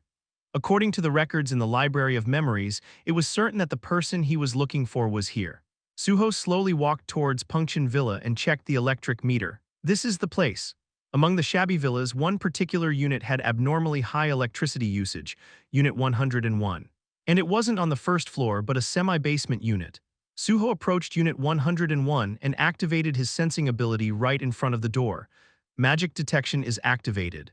As his B-grade magic detection took effect, he immediately sensed a large amount of magic power beyond the door. This is it. Having found what he was looking for, Su-ho stepped back and moved to the side of the villa. There he saw the only window to the semi-basement, slightly open with faint smoke rising from it. It was cigarette smoke. This place feels like a den of raccoons. The smoke was already rising from the window, so the inside must be unbearable. Su-ho picked up a nearby brick and threw it at the semi-basement window. Clink. Immediately, a string of curses erupted from within. Damn, what's that? Who's out there? Hey, someone's outside. Go catch them. Su-ho didn't run away. He stood confidently, waiting. A moment later, the sound of footsteps approached and 4 men appeared. They all looked like rough types, but one of them glared at Su-ho and shouted, "Hey, are you crazy? Drunk or something?" "No, I'm not drunk and I'm not crazy." "What? You're the ones, right? The ones who only steal digital wallets in strange ways." At those words, their expressions shifted immediately. Seems like he knows. Then Seojiwan must be here too, right? Seojiwan. Suho's familiar name made the men narrow their eyes and start whispering among themselves. Who's that guy? How does he know? Is he a cop? Cop or not, we should catch him first. Are you stupid? If we touch a cop, we're screwed. Who cares? We're already in too deep. Let's just shut him up first and then figure it out. Damn, their strategy meeting concluded. The plan was simple: catch Su-ho and shut him up. Su-ho, with his keen hearing, overheard their conversation and chuckled. Idiots. Go ahead, try it. If you catch me, I'll recruit you all. As the men prepared to approach, Su-ho immediately drew his Gyeong spear. He threw it and pierced one of the men's shadows. Shadow binding is activated. Shadow hemorrhage is activated. Ugh. The man with the spear embedded in his shadow let out a pained groan. That's right, it hurts. The Gyeong spear not only immobilizes but also causes a painful hemorrhage effect. Jae-sung, damn you. At Su-ho's preemptive strike, the thugs immediately went into combat mode and rushed toward him. Swords, shields, and spears, ordinary weapons at first glance. Su-ho used his Su-ho style to evade their attacks and activated his blood weapon at the same time.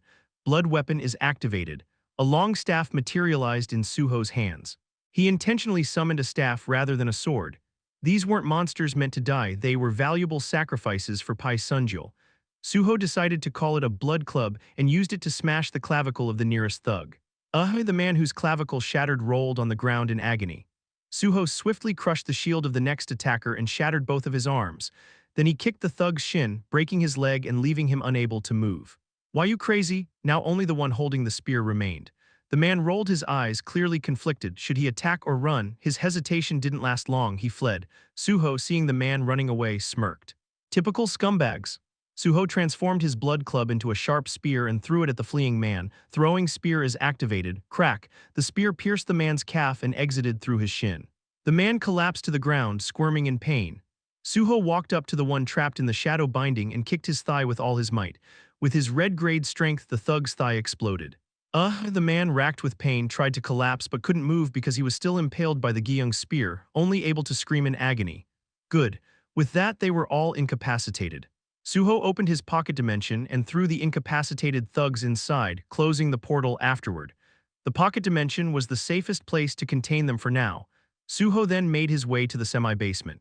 The interior of the semi-basement was more disorganized than he expected. There were cash, playing cards, and gaming chips scattered around the living room as if a gambling session had just ended. Empty cigarette packs, ashtrays, and takeout containers littered the floor. Su-ho, disgusted by the rancid smoke, used his magic to expel the stale air from the room. The smoke dissipated and his vision cleared. With the room now breathable, Su-ho started checking the rooms one by one. It didn't take long before he found what he had come to Bucheon for Seojiwan. So, this is where he was. Su-ho's reason for coming to Bucheon wasn't just to find a villain for Pai Sunjul. He had come to find Seojiwan, someone crucial for Su-ho's plans going forward. Seojiwan was slumped in front of a laptop. He wasn't dead or unconscious. His personal ability had just been activated. He should wake up soon. Su-ho sat down in front of him and waited. He waited for Seo to regain consciousness on his own. How much time had passed? Finally, Seo-jiwon's body began to move. He twitched his fingers as if waking from a sleep, and after a moment he turned his body and raised his head with a groan. Upon meeting Suho's gaze, his body stiffened. Hello, Who, nice to meet you. I'm Ahn Su-ho. Su-ho greeted him with a friendly smile. Seo blinked in shock, his mouth half open and then his eyes widened in disbelief.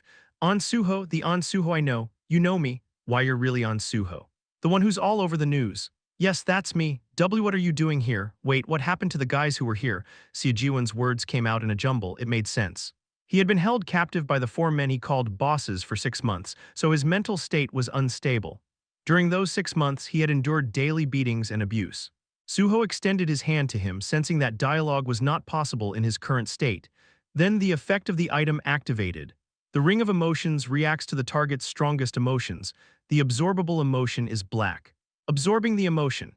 Su-ho heard a rush of wind in his ears as the negative energy, the black emotion, was absorbed by the ring. As the energy was absorbed, Seo-jiwon's labored breathing slowly stabilized, and in no time his mind and body became much calmer. There's no better item for emotional healing than the Ring of Emotions. This was a technique Su-ho had learned from the Seeker. While its effects weren't permanent, using it when necessary allowed for at least some degree of continuous care for an individual. Seo-jiwon, now calm, still looked shocked, but he was more composed. He alternated his gaze between his hands and Su-ho's face. Are you feeling better now? How could this? It's just a skill effect. You seemed unstable, so I took action. Seo-jiwon nodded at Su-ho's explanation. Finally, they could have a normal conversation. Seo-jiwon spoke first. So, what happens now? What do you mean? Didn't you already know everything? Yes, more or less, I've gathered the details. Of course, he seemed to despair. It was only natural. Seo-jiwon knew that everything he had done during his 6 months of captivity had been illegal. He lowered his head and spoke. Am I going to prison? Prison? Yes. Why? Because everything I did was bad. Everything you did was under duress. You were forced to do it while being held captive. Right, so why would you go to prison? I guess you're right. Su-ho almost burst into laughter at his response. Seo-jiwon. I didn't know the famous Meteor was like this. Meteor, that was Seo-jiwon's nickname given by those who respected him. His nickname came from the fact that in his past life he had sacrificed himself to destroy a star to save people. Su-ho smiled faintly as he asked, so you know me?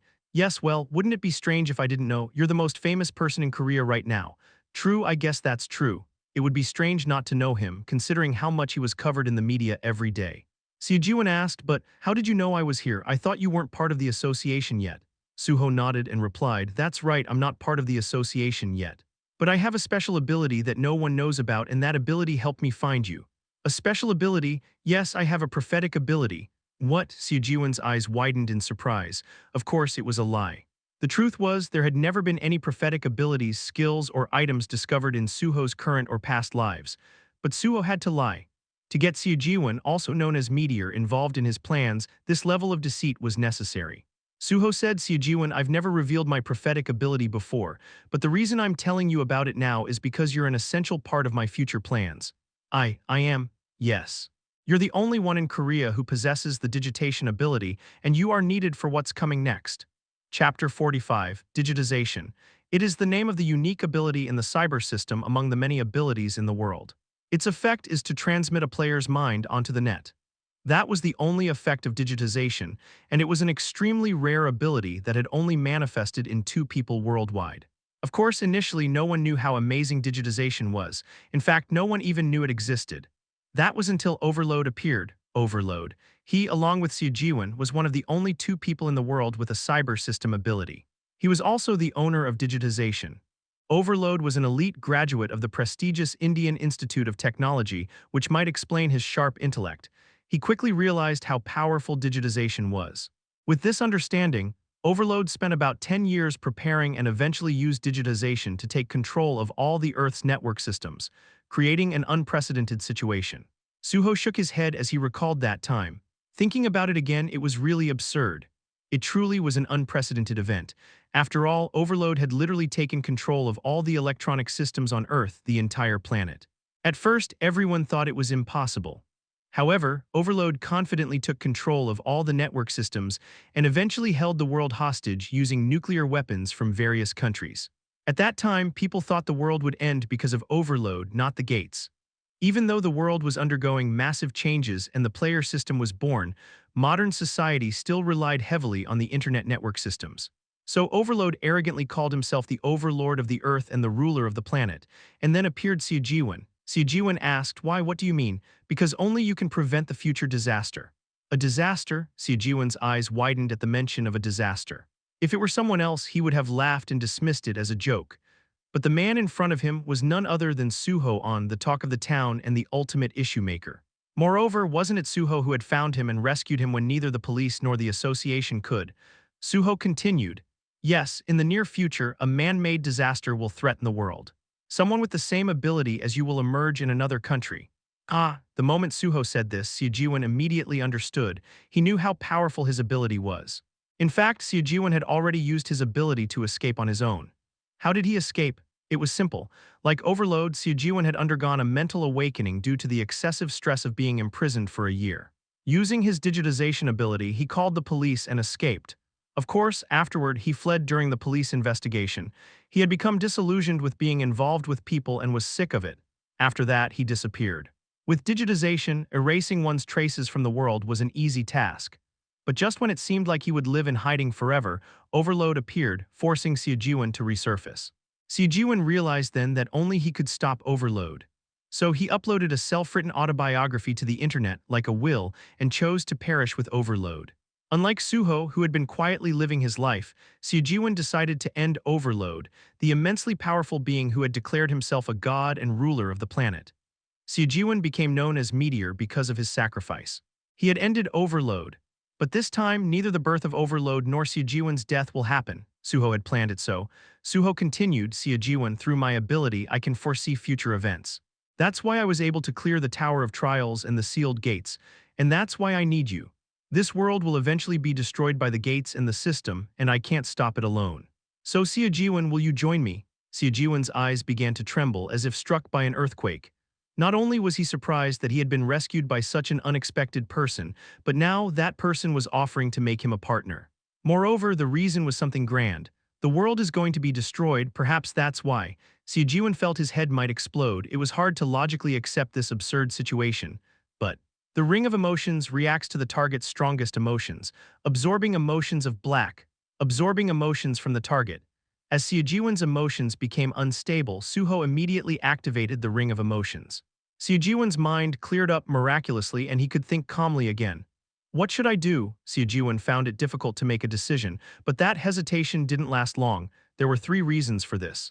The first reason was that while he was imprisoned, he had once sworn that if he could escape, he would sacrifice his soul to a demon. The second reason was that he felt too guilty to refuse Suho, who had saved him. After all, Suho was his savior, and the final reason was, "There's someone like me." Seojiwan swallowed nervously. He knew exactly what his ability was capable of, so he vaguely understood the type of disaster Suho had mentioned. That's why he couldn't refuse. Seojiwan had always been a kind-hearted person, overflowing with altruism. After much deliberation, Seojiwan couldn't help but answer, "I agree," a slow response. But he had given his permission, and with that Suho smiled. "Thank you for accepting." "No, I'm the one who should thank you." Seojiwan's acceptance. Suho had expected him to accept his offer. From Seojiwan's autobiography, Suho knew that he was a selfless person, willing to sacrifice himself for humanity. Suho smiled and said, "Well then, before we get into the details, shall we go grab something to eat? Food?" "Yes." With that, Suho glanced around. There were empty convenience store lunchboxes, bags of bread, and empty milk cartons around Seojiwan's laptop. He had been living like a prisoner, eating these kinds of foods. In the corner was an old blanket, which was Seojiwan's bed.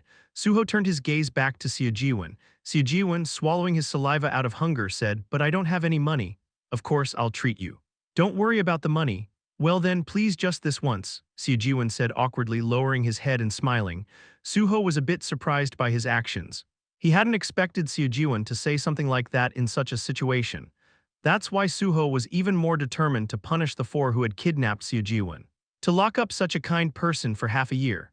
What was even more absurd was that the 4 who imprisoned Seojiwan were like brothers to him, having grown up in the same orphanage.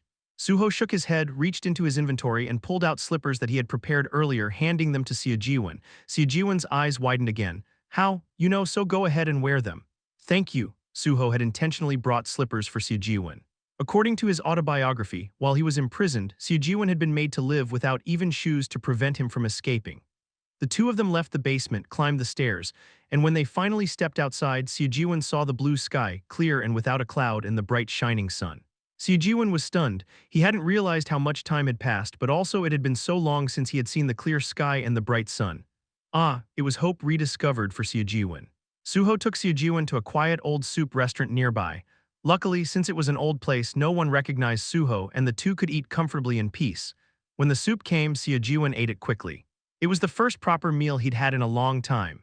Su-ho, seeing him finish his meal so quickly, ordered another bowl of soup and some boiled pork, and Seo didn't refuse, though he was embarrassed.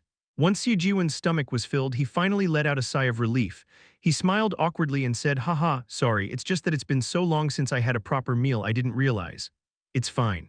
You eat well, so it's nice to see." "Thank you, but if it's okay, I have a question. Of course, we're a team now." "Thank you, but how should I address you?" Seo asked carefully. Su-ho smiled and said, "Just call me casually. We're only 1 year apart, so you can call me by my name." "Oh no, even though we're only a year apart, you're still older. I'll call you Hyung then. You can speak casually with me too."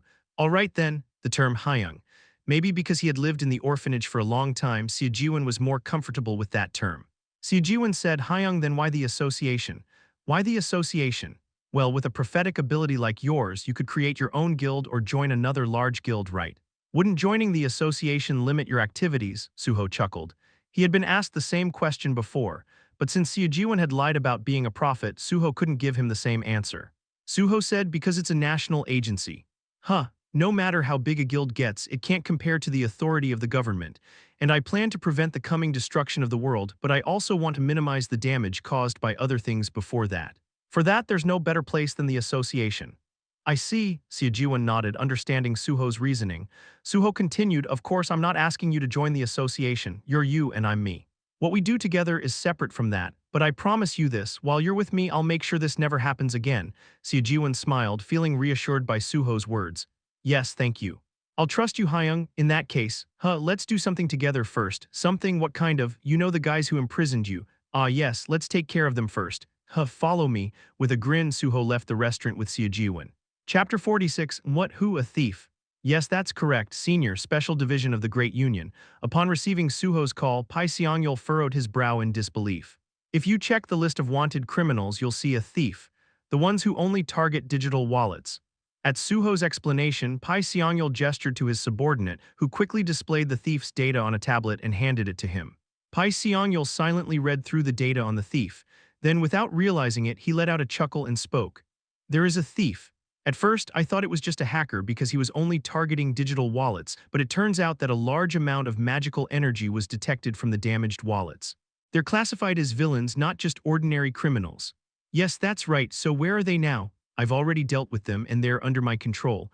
Of course, I've also gathered all the evidence, and although not all the stolen digital currency, I've seized all that they had." "What, already?" "Yes, Senior, I took care of everything beforehand, so all that's left is to send them in." At Su-ho's words, Pai Seongyul narrowed his eyes once more. It was a look of truth and at the same time one of admiration. With his trademark voice rough as if something were stuck in his throat, Pai Seongyul spoke. I knew it, you're something else, Junior. I haven't even told you what to do, but somehow you managed to handle everything just like I would." "Haha, you flatter me." "Flatter? Who's flattering here? You can't learn this kind of thing, it's a natural talent. So where are they? I'll send some support right away." "Thank you, the location is here, let me give you the address." Su-ho gave the address, then ended the call. Afterward, he entered the underground hideout where the thieves were staying. Inside, Seo, the former boss now known as the Thief, was beating up the criminals. I'm sorry, please. Please, I won't do it again." "Ah," Su-ho watched the scene with satisfaction. The suggestion he had made to Seo at the soup restaurant, it was for Seo to personally punish the ones who had made him like this. This wasn't the only reason for the suggestion, but the main one was to help Seo erase the trauma left in his heart. According to his autobiography, Seo had suffered from his past memories for a long time after going into hiding. That's why Su-ho had made this suggestion. By personally punishing them this way, it would aid in Seo's mental healing. "If it's not enough, I can take care of it myself." Su-ho had the means, he had the ring of emotions. At that moment, Seo, hearing Su-ho's presence, wiped the sweat from his brow and lowered his head in greeting. "Hyung, you've arrived." "Yeah, by the way, did you beat them up good?" "Yes, I only beat them enough that they won't die this time." "Good job," Seo spoke with a sense of relief. Seeing his expression made Su-ho think that the ring of emotions was truly impressive. After all, if it wasn't for the ring, Seo-jiwon would have found it difficult even to look at these criminals, let alone punish them. As Seo-jiwon continued his physical punishment, Su-ho began to check the documents he had prepared earlier. It was a handwritten confession from the criminals themselves. It detailed their motivations for committing the crime, how they had kidnapped and confined Seo-jiwon, and the crimes they had committed using him. This should be enough. Seo-jiwon was indeed a powerful individual, but Su-ho had no intention of hiding his existence from Pai Seong-yeol. Currently, only Su-ho knew the full value of Seo-jiwon. Besides, hiding it would just seem suspicious. So Su-ho planned to make Seo-jiwon appear as a pitiable victim, shifting Pai Seong-yeol's focus away from him. Su-ho was confident. From what he knew about Pai Seong-yeol, the man would never show affection unless he saw usefulness, so if Seo-jiwon could remain low profile for now, Pai Seong-yeol would likely stay on his good side. After a while, the officers sent by the special division arrived at the villa. However, wow, Junior, you've been suffering here alone all this time. Surprisingly, Pai Seong-yeol himself appeared at the scene. Su-ho, taken aback, hurriedly greeted him. Senior, you've come, but how did you find the time to come in person? He didn't expect Pai Seong-yeol to show up in person. Pai Seong-yeol smiled as he spoke. Haha, it's a little surprise, don't you think? We're special after all, aren't we? Special, my foot. But it was a bit surprising. Who would have thought that Pai Seong-yeol, so busy, would actually come here in person? But the fact that he did meant that Su-ho was receiving Pai Seong-yeol's affection and attention. Looking at the trembling thieves lying on the floor, Pai Seong-yeol asked, "Are these the thieves?" "Yes, that's right, I see, but why are they like this?" As it happened, their treatment had just finished and their condition was now fine, but the healing light couldn't erase the bloodstains on their clothes. However, Su-ho remained calm and confidently responded. Actually, there was some resistance during the process of subduing them. Really? Pai Seong-yeol gave the criminals another glance, but I don't see any injuries. I made sure to treat them thoroughly. What? Ha! Pai Seong-yeol burst into laughter. He seemed genuinely amused, even tears welling up at the corners of his eyes.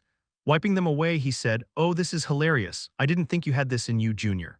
You're very straightforward with your work, huh? Sorry about that. It's just that this is my first time in this kind of situation.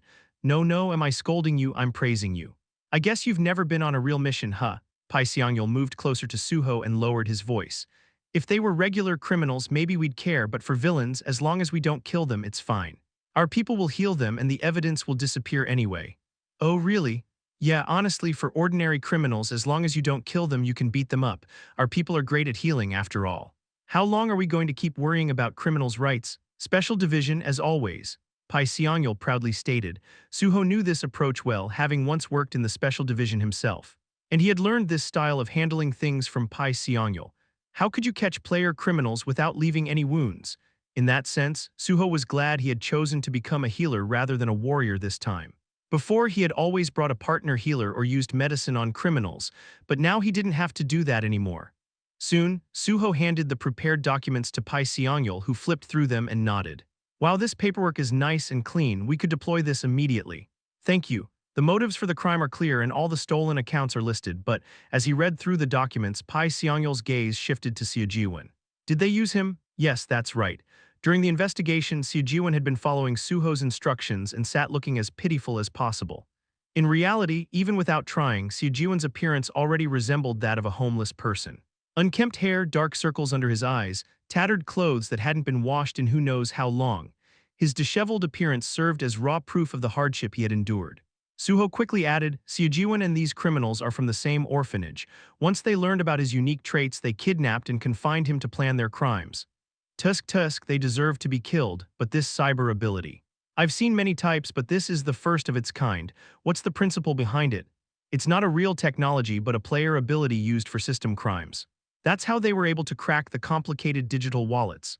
Isn't that risky? We should manage this carefully. Is it really necessary? As far as I know, Seo-jiwon is the only one with this ability. Are there no others abroad? I looked into it and there are none." "Really?" Listening to Su-ho's explanation, Pai Seong-yeol nodded. Then he narrowed his eyes and asked with subtle interest, "But can this digitization ability be used in the gate?" As expected, Pai Seong-yeol's focus was elsewhere. No matter how rare the ability, the real question was whether it could be practically used. Su-ho quickly shook his head. "I already asked, and since it's a cyber ability, it has nothing to do with the gate or similar matters. So it's a skill that can only be used in the real world." "Yes, that's right. It's likely that private guilds specializing in security would want to hire him. If it's security, then it's useless for us. We don't need combatants or support in that area." Yeah, I guess if that's your standard, it makes sense. By the way, senior, may I ask what will happen to Seo Since he's a victim, will he face punishment as well? Suho carefully asked. However, the tone and expression subtly implied that he hoped Seo wouldn't be punished. He had intentionally done so. Currently, Pai Seongyul seemed to be favoring Suho, and since Suho had proven his abilities with the thieves, it was highly likely that Pai Seongyul would agree with his wishes. That way, I'll gain even more of his favor. After all, how could Pai Seongyul refuse a request from someone who had humbled himself so much? Pai Seongyul grinned and said, "Why? Did taking care of the victim make you soft?" "I wouldn't say I've become soft, but he really looks pitiful." "Haha, yeah, as you said, we can't punish the victim. The law is more humane and warm than people think. So don't worry about the aftermath. He'll be cleared of charges and I'll help him get compensation from those guys." "Really? Thank you, senior. Thank me, I'm just doing what's fair." But Pai Seongyul narrowed his eyes again and asked, "How did you find out about this case in the first place?" Chapter 47. "Yeah, finally it's happening." At Pai Seongyul's question, Suho answered without hesitation. "I saw the help request posted by Seo. "A help request?" "Yes, Seo posted a request for help online using his abilities. I checked it just in case, and when I arrived, I found that he was really being held captive, so I immediately started the rescue operation." "You really found him like that?" "Everyone else didn't believe it, but I decided to trust it. The help request was so detailed, and I figured if not me, then no one else would come." Suho spoke with a calm expression, no, with a look full of conviction. "Was it because of that?" Pai Seongyul glanced at Suho's expression and chuckled softly. "You really have guts, Junior, that's what makes it good. They say the ones who are meant to succeed will always find a way, but I never thought you'd just blow my words away like that. I think I was just lucky. Luck follows those who are prepared. That's why I believe luck is also a skill. Alright, since we made a promise, I'll handle the special recruitment for you." "Thank you, senior," Suho bowed deeply, genuinely grateful. Pai Seongyul burst out laughing and patted him on the shoulder before giving orders to his staff to handle the thieves. However, during the process, there was no care provided for the victim, Seo. For example, there was no mention of sending him to a protection facility. Suho nodded to himself, thinking, well, of course. Yet that indifference was actually appreciated. This way Suho could take care of Seo personally. Once the work was completed, Suho quietly led Seo out. "Shall we go? Where to? To my place. Is that okay? Of course, we're a team now." Suho smiled as he called a taxi. Wow, when Seo arrived at the Kaiserqing Dam building, he couldn't help but stare in awe at its grandeur and opulence. It made sense. Suho had been just as surprised when he first arrived here. Jo Jin Hwi wasn't present. He'd contacted him and apparently something urgent had come up, so he was out of town for a few days. However, the matter regarding Seo had been cleared. "Just make yourself comfortable. I let Mr. Ahn in with this in mind, so don't worry about it." Suho was grateful for that. Naturally, he suggested that Seo take a shower and then offered him the guest clothes that Jo Jin Hwi had prepared. Seo, putting on the clothes, was impressed. "Wow, Hyung, you really live in a different class to be living in such a place. This isn't my house." "Huh, then whose place is this?" "This belongs to Jo Jin Hwi, a reporter with PBS. He's my personal reporter, this is his house." "Wait, but is it really okay for me to just use it?" "Of course, I have his permission, but doesn't the reporter not know that I'm a psychic?" "Oh yes, of course. He told me only in confidence, so I'll be sure to keep it quiet unless he gives further instructions." Suho grinned as he handed Seo a drink from the fridge. Seo took the drink with both hands and asked, "By the way, Hyung, I know I joined your team, but what should I be doing now?" Suho took a sip of his drink and responded, "You need to level up." You were kidnapped after reaching level 50 and awakening your ability, right?" "Yes, that's right. So your growth has been halted for about half a year." "That can't happen in order to face Overload." Overload is the nickname of someone who shares the same ability as you. You need to level up as much as I have, not just for that, but also to stop the impending destruction of the world." "Does that mean I'll be joining you to challenge gates from now on?" "No, then, you'll level up in your own way." Seo tilted his head, unable to understand. "How? You're going to make full use of digitization. In that sense, how about we connect to the network first? Together, can we connect together? Check the description of your digitization ability. Does it say you can only connect alone?" "No, it doesn't. Your ability is to transfer a player's mind into the network world. That means you can transfer someone else's mind as well. Let's try it. You can use the computer there." Suho pointed to the shared laptop in the living room, and Seo, with a puzzled expression, began activating his ability. Seeing this, Suho nodded confidently. "Of course, it will work. You published the ways to use digitization to the world."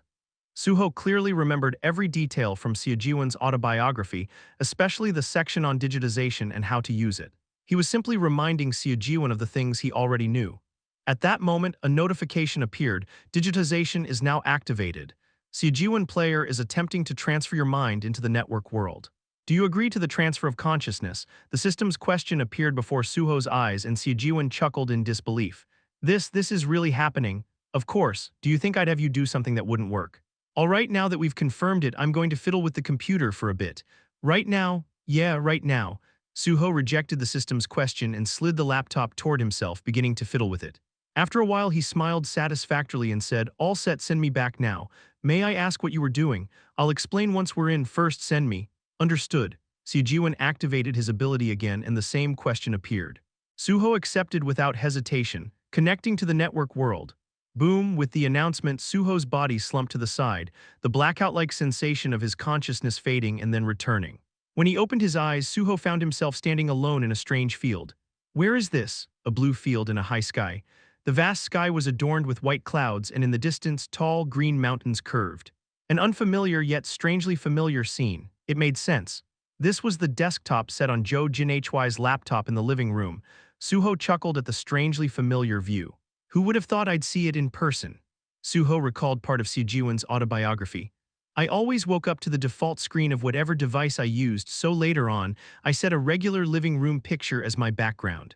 That way, even when I connected to the network world, I could sit on the couch. Suho had briefly considered setting a living room photo or something similar as his background at first. But then he changed his mind and set the most famous desktop image in the world, one he had always wanted to see in person. At that moment, a chunk of data appeared nearby and distorted before spitting out Siejiwan. When Siejiwan saw Suho in the network world, he marveled and walked toward him.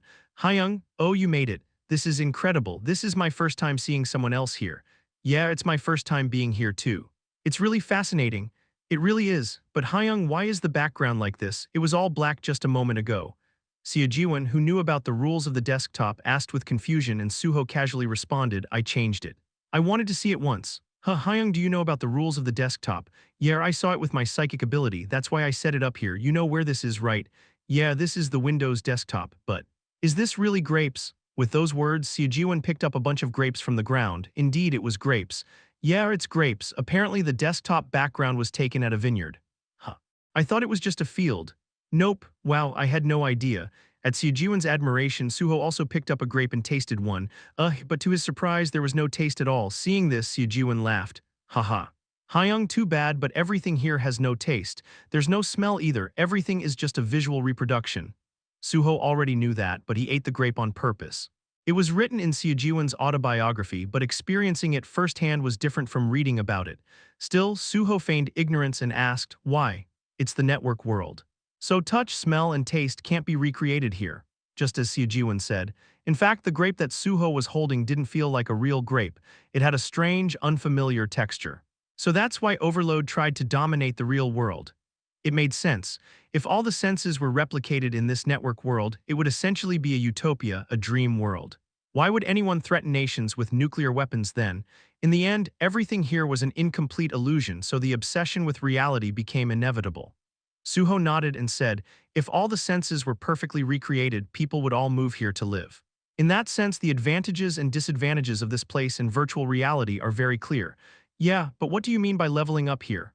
Oh, that, Suho moved as he answered the question. What do you think the principle of leveling up is? Well, I guess you collect experience points and grow stronger. Exactly. The leveling system is a way to make infinite growth through experience points. In that sense, the player system recognizes actions no matter where the player is and gives experience points for them. No matter where. Yeah, as proof, I leveled up my swordsmanship skill during the hunter test. The hunter test. Wait, does that mean you can train even in virtual reality? Yeah, but only for skill levels, not character levels. Why? Because virtual reality is fake. If you die there, you don't actually die. But here, everything is real. That's how you were able to hack the digital wallet. Suho stopped in front of two doors that had suddenly appeared in the middle of the vineyard. Siejiwan immediately recognized them. Aren't these new folders? Indeed. The doors resembled new folders from the desktop, and the labels on them read New Folder 1 and New Folder 2. Suho said, you're right. Everything from the reporter's laptop background is in New Folder 1. And in here, Suho pointed to the other folder, this one contains some special things I've prepared for you. Special things? Yeah, for leveling up. Suho opened the folder and another space appeared inside. Su-ho jumped in without hesitation and Seo naturally followed. Inside, there was a cute, ordinary door, and when Seo saw the writing on it, he muttered, "A free file cleaner, that's a fake name." A fake name? Yeah, what's inside isn't a free file cleaner or antivirus program. It's actually a computer virus. A computer virus. At those words, Seo eyes widened in surprise. Chapter 48, Seo, clearly stunned, asked, "A computer virus? You're saying I'm supposed to level up using a computer virus?" Yeah. Su-ho said it as if it were the most obvious thing in the world. It was exactly as he said. Su-ho was planning to level Seo up using a computer virus that he had prepared himself. Su-ho continued explaining. "I told you earlier, right, this is different from virtual reality. This place affects the real world. If you die or get hurt here, it'll have consequences in the real world. You've experienced that, haven't you?" Seo quickly nodded, saying, "So the computer virus could kill me?" Exactly. The virus was created with the goal of either destroying or hacking the target. "So you'll have to fight these guys with your life on the line." "Me? Yeah, who else is going to fight them? Don't worry, I'll be drawing aggro with you." Su-ho opened his inventory and handed Seo a spear, one that he had purchased earlier. "Can you handle a spear? I can use it a little." "I thought so. For beginners, a spear is easier to handle than a sword. By the way, what class are you?" "A mage," Su-ho asked, even though he already knew the answer. It made the conversation feel more natural. Su-ho nodded and said, "Then you can use the spear as a defensive tool. I'll tank up front and you can shoot magic from the back and get the feel of things again." "It's been a while since you've hunted, right?" Su-ho had no intention of making Seo rush things or push himself too hard. For him, the most important thing wasn't just rapid leveling, but helping Seo recover the skills he had forgotten after being locked away for half a year. Was it because of this? Seo, clearly moved by Su-ho's words, replied, "Okay, I understand, and thank you, Hyung. No need to thank me. All right, let's open the door." Su-ho nodded and opened the door marked Free File Cleaner. Surprisingly, the door opened smoothly, and it didn't seem like it contained any virus at all. Seo quietly remarked, "Well, as expected of a virus, the name is quite fitting. Free cleaners are perfect for hiding viruses." As they entered, they found themselves in a space resembling a restaurant counter with an attendant standing behind the counter. When the two entered, the attendant spoke, "Welcome, are you here to use the free file cleaner?" The attendant was a woman, dressed neatly and looking very trustworthy. However, instead of answering, Su-ho chuckled and said to Seo, "Doesn't it look convincing?" "Yeah, I almost answered." Neither of them responded. Why? It was simple. As soon as they answered that question, the door they had opened would automatically open, releasing the viruses hidden inside the file into Jojin Hy's laptop. For example, the attendant there was like an autoresponder programmed into a file-clicking program that asks the user questions. "Would you like to run the file cleaner?" That's why they didn't answer. They didn't have to worry about the attendant's gaze either because she wasn't really a living person. She was just a shell of a program. Seo nodded and said, "This is my first time seeing a file with a hidden virus. I didn't expect the inside to be like this." "What about the digital wallets? You've only been hacking cryptocurrency wallets so far, right? There are firewalls and encryption programs installed there, but structurally it's similar to this place. If you enter normally, the program will accept you and you just input the password. So instead of going through the front door, I attacked the building's outer wall to steal the cryptocurrency. The outer wall was thick, so it was a bit difficult. That's why Seo hadn't been caught by the cryptocurrency exchange. When the sudden external attack happened, the exchange kept running antivirus programs, but it wasn't a hack or virus infiltration. From the program's point of view, Seo was an irregular presence, appearing in an unexpected way and destroying the exchange's program. Su-ho asked, "So what did you use to break in?" "I used the magic skills I had learned before. At first I tried using a pickaxe and hammer, but using magic skills turned out to be the most efficient way." "Interesting. I thought it was interesting too at first." Su-ho nodded as he looked around. Then he spotted an entrance that clearly looked suspicious. There was no door, it was just an open space that resembled a door. Su-ho walked toward it, the attendant didn't stop them. She wasn't a real attendant but an auto-programmed shell. As he approached and peeked inside, wow, Su-ho could see it. Beyond the dark entrance was a vast space, and inside he saw zombies, no, computer viruses that resembled zombies, wandering around aimlessly with vacant eyes. Their heads had labels like this written above them, KK-LV. Viruses whose names and levels were unknown. Their names were like that because they were viruses, but their levels were somewhat predictable. According to Seojiwan's autobiography, they had levels similar to the first person they encountered. Seojiwan, who had just entered, was horrified when he saw the endless swarm of them. Aren't there too many? Viruses are like that. They were originally created to destroy other people's computers, so they should be as numerous as insects. Do we have to defeat all of them? No, this is more like a field than a dungeon in a game. We can leave this place, but they can't. Remember how we didn't answer the attendant's question? Ah, so if you feel like you're going to die, you can run toward the exit. If you fail to escape, you'll die. So stay sharp. Su-ho activated his skill. Blood weapon is activated. A blood sword materialized in his hand. Su-ho, holding the blood sword, said, I'll draw their attention, so you just stay near the exit and shoot your magic. If it feels like you're going to die, just run for the exit. What about you? I'll manage to escape. By the way, these viruses won't respawn once they're killed, so once we take them all down, the game's over. And since they're viruses, there's nothing to gather from them, just kill them. Let's start focus. Okay, the hunt began. Swoosh, Su-ho's sword swung toward the virus zombies. How much time had passed? Seo-jiwon, lying on the ground, gasped for air as if he were about to faint. He didn't know how long it had been, but one thing was certain, it had taken a long time and they had killed all the zombies. Still lying down, Seo-jiwon gasped and said, Hyung, I feel like I'm going to die. You did well, but people don't die that easily. Yeah, you're right. How many levels did you gain? Just a minute. 5 levels? Not bad. Seo-jiwon's level was now 55. Su-ho's level had increased by the same amount. Unlike Seo-jiwon, who had little mana and hadn't engaged in much physical combat, Su-ho had been fighting non-stop. Su-ho checked his status. Su-ho on. Level 59, class healer, trait new blood, strength R21, health R21, mana R21, sensitivity R21, bonus stats 13. He was 1 level away from 60, which felt a bit frustrating. Su-ho had invested the bonus stats from his recent level up, along with the ones from before, into his strength. Eventually, I'll balance everything out, so there's no need to split it up now. So this time, he focused on increasing his strength first, planning to raise his mana next. Health and sensitivity had already reached the red grade, so raising them later wouldn't make much of a difference. After finishing his stat allocation, Su-ho looked over at Seo-jiwon, who was still catching his breath. He's a lot more capable than I expected. Seo-jiwon's main class was a mage, and since he had reached level 50 to unlock his trait, he had a basic sense of combat. Su-ho thought that it wouldn't be bad to raise Seo-jiwon as a strong dealer, not just as a digitization user. If I turn him into a nuking mage, he'd be a great match with the banshees. Su-ho pulled Seo-jiwon to his feet and said, Let's head out, you can rest comfortably at the house. Okay, understood. The two of them walked out of the virus file with light steps. By the time they got out, it was already night. Seo-jiwon, exhausted, stumbled to a bed and collapsed, falling asleep, while Su-ho took out a can of beer and gulped it down. Refreshing. After drinking for a while, Su-ho sat back down on the living room sofa and opened his laptop. Then he used the file scanner he had prepared earlier to check the free file cleaner and was surprised to find that no viruses were detected inside. I knew it, but seeing it in person is kind of funny. It wasn't an antivirus program, but rather a physical method to remove the computer virus.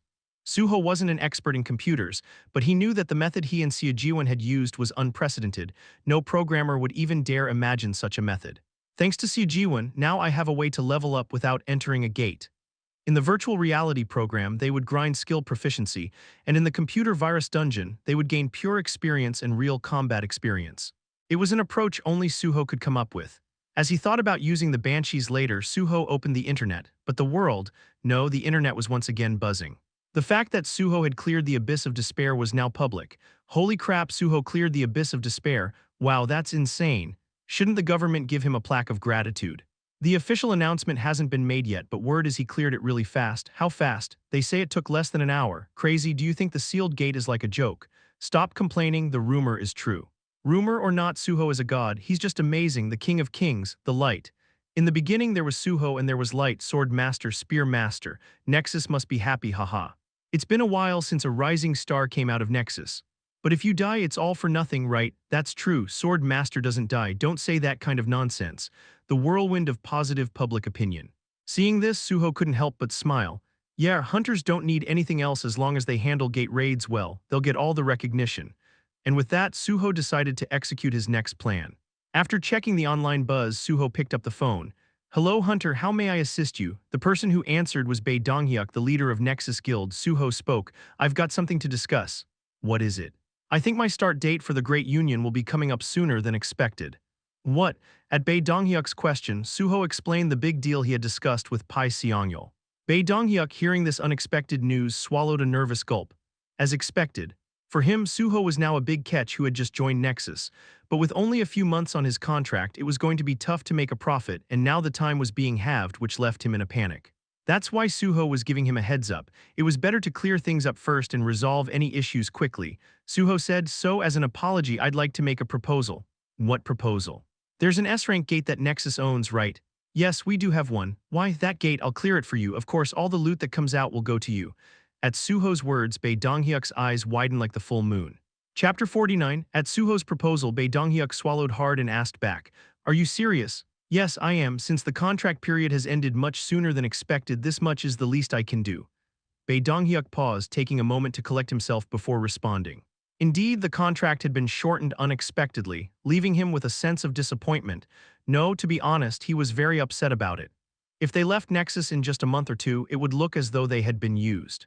While they had already made some appearances with the association at previous meetings, it's always better to have everything firmly in place, as people's attitudes can change unexpectedly. In that sense, Su-ho's offer to tackle an S-rank gate and turn over all the loot from it was a reasonable gesture to soothe the feelings of those involved. Profit aside, if he's going this far, there's really nothing more to complain about. Then what kind of gate did Nexus possess? It was a gate with substantial potential for profit, something that had been secured with great effort. But Su-ho knew. A gate with high potential profits always came with a high level of difficulty. That's just how S-rank gates are. An unclaimed S-rank gate is a double-edged sword. No matter how much a guild owns the rights to it, if casualties accumulate, the state would step in to reclaim control for safety management. Because of this, Bae Donghyuk had refrained from attempting a full-scale conquest of the gate. He had tried several times but had failed each time, and that was when Su-ho had made his proposal. Bae Donghyuk spoke. "I appreciate the offer, but, Hunter, are you aware of the nature of the gate we hold? I know, it's the miner's lair, isn't it? A mine with an immense deposit of magic stones, but there are so many Earthkeepers inside that you can't even gather the stones, let alone advance." "You're well informed. So you must understand that we can't just send you in alone because of the mining." "Yes, I understand. That's why I suggested it. I'll handle all the Earthkeepers inside myself. I'll form the team, and all you need to do is send in a mining crew with us. There's no rush, take your time. In the meantime, I'll reinforce my team's strength." Straightforward and efficient work. Bae Donghyuk couldn't help but laugh. "Understood, and thank you. You could have kept the special recruitment a secret, but I appreciate you mentioning it first and being considerate. It's nothing. We're in this together after all, so this much is only natural. I'm the one who's sorry for joining the association sooner than expected." "Hunter, you're really something." Bae Donghyuk was genuinely moved, and with those words of gratitude exchanged, the call ended. After the call ended, Su-ho stretched and muttered, "Finally, I'll get to see that guy." Su-ho was looking forward to tomorrow. Nexus Academy, located in Paju, inside the personal training room reserved exclusively for S-rank guild members. Su-ho appeared there, accompanied by Seo Ji-won, whom he had recruited for his team. "Wow," Seo Ji-won marveled at the vast scale of Nexus Academy. It was worth being amazed. Nexus Academy boasted the largest scale in the country, especially the S-rank training center, which offered facilities of the highest caliber in Korea. Pointing at the banshees who were already training under Infinity, Su-ho spoke. "See those people who got here first? Yes, they're my team members, and they're also the people you'll be working with from now on." "Oh, so they're with the Nexus Guild too?" "No, not yet. Guilds have strict standards for skills. They won't take in people whose abilities haven't been verified yet." "Well, that makes sense. All right, let's go ahead and wake them up and make introductions like we talked about." Su-ho was about to explain the day's schedule to Seo Ji-won. But then he heard someone approaching from outside and turned his gaze. There stood a familiar face peeking in from outside. It was none other than Kang Di-han. Oh, so he really did come after being told to meet him here if he wanted to.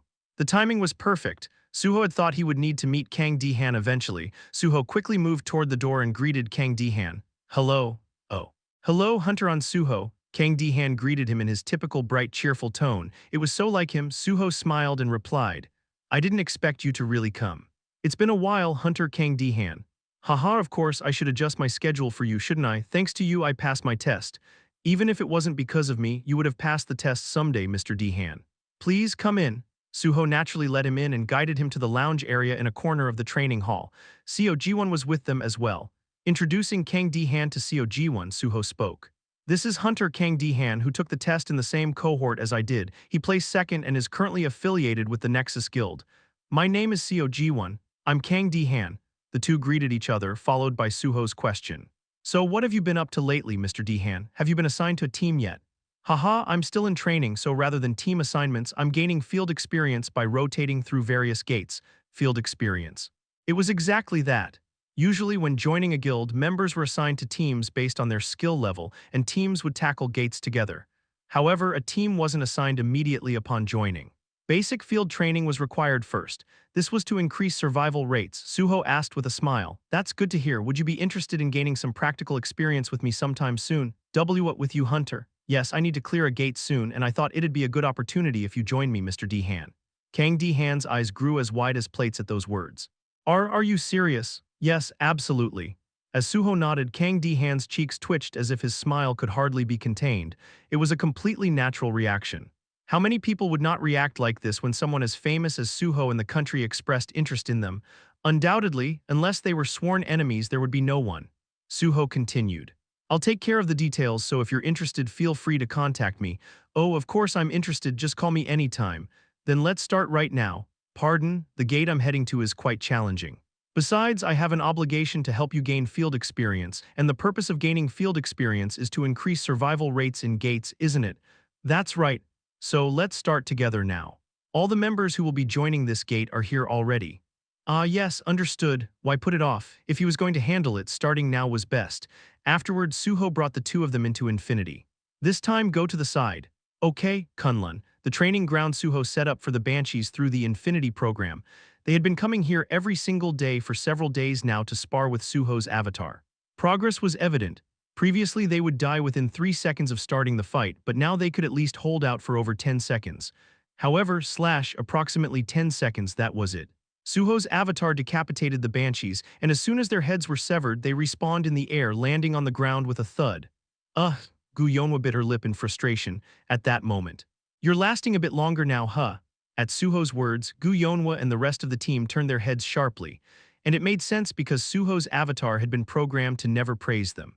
When the real Su-ho appeared instead of the avatar, Gu Yonhwa's eyes grew wide as saucers. What do you mean, do I look like a fish to you? Why, when did you get here? Just now. As Su-ho arrived, the 4 people who had been sitting down quickly stood up and lined up, and Su-ho nodded in satisfaction at their disciplined demeanor.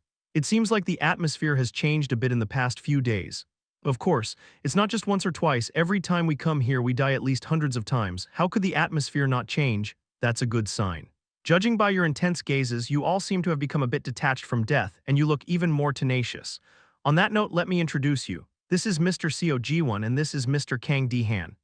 At Su-ho's words, the 4 people gave a slight bow, and Su-ho then introduced the Banshees to Seo Ji-won and Kang D-Han. These are the people who joined before you two. In order, this is Gu Yonhwa, Kim Hyunmin, Seo Ji-won, and Guak Do-ho. Nice to meet you. My name is Seo Ji-won. I'm Kang D-Han. Once introductions were finished, Su-ho spoke to the Banshees. Thanks for all the hard work you've been putting in during training. You must be getting tired of this place by now, right? No, not tired at all. You're not tired? Yes. With that, Gu Yonhwa and the Banshees looked toward Su-ho's avatar standing in the background and said, I don't think we'll ever get tired until we finally take that thing's head off. They were serious. Given how many times they had been killed, how could they possibly feel boredom? Even if it took more time, the Banshees were determined to eventually defeat Su-ho's avatar. Satisfied by their intense resolve, Su-ho nodded approvingly and spoke to Seo Ji-won and Kang D-Han. See, both of you need to build up that level of tenacity as well. That much. That's how you survive in a gate. With that in mind, from now on, both of you will report here and train alongside them. Oh, by the way, training starts today. Yonhwa. Yes. That person there is a mage and that one is a tanker, right? Since they don't need swordsmanship, organize your team accordingly and try challenging it again. Got it, but a gate, you say? I was so focused on introductions, I forgot to mention the gate. You can't just train endlessly, right? Soon you'll be heading into the field with me, so be prepared. A gate? Which gate? There's one. But anyway, it's time to sort out titles, don't you think? We can't just keep calling each other you. At that, Gu Yonhwa paused briefly before nodding. What should we call you then? What do you want to call me? Well, not sure. Given her personality, Gu Yonhwa didn't really feel like calling him Oppa. Knowing that, Su-ho thought for a moment before replying. From now on, just call me team leader. We're a team now. Understood, team leader. So everyone's been attending regularly. What about school and work? At that, Gu Yonhwa glared at Su-ho and replied, Didn't you say that if we're talking about our everyday lives, it means we're not desperate enough? Right, you get it, but don't worry too much. I'll take care of whatever you're concerned about. Now keep up the good work and contact me when you're done later. With that, Su-ho left Kunlun first. Then Su-ho's avatar, who had been quietly standing in the background, lifted its sword and spoke again. What are you looking at, you trash? If you've got time to stare, hurry up and come at me. Chapter 50.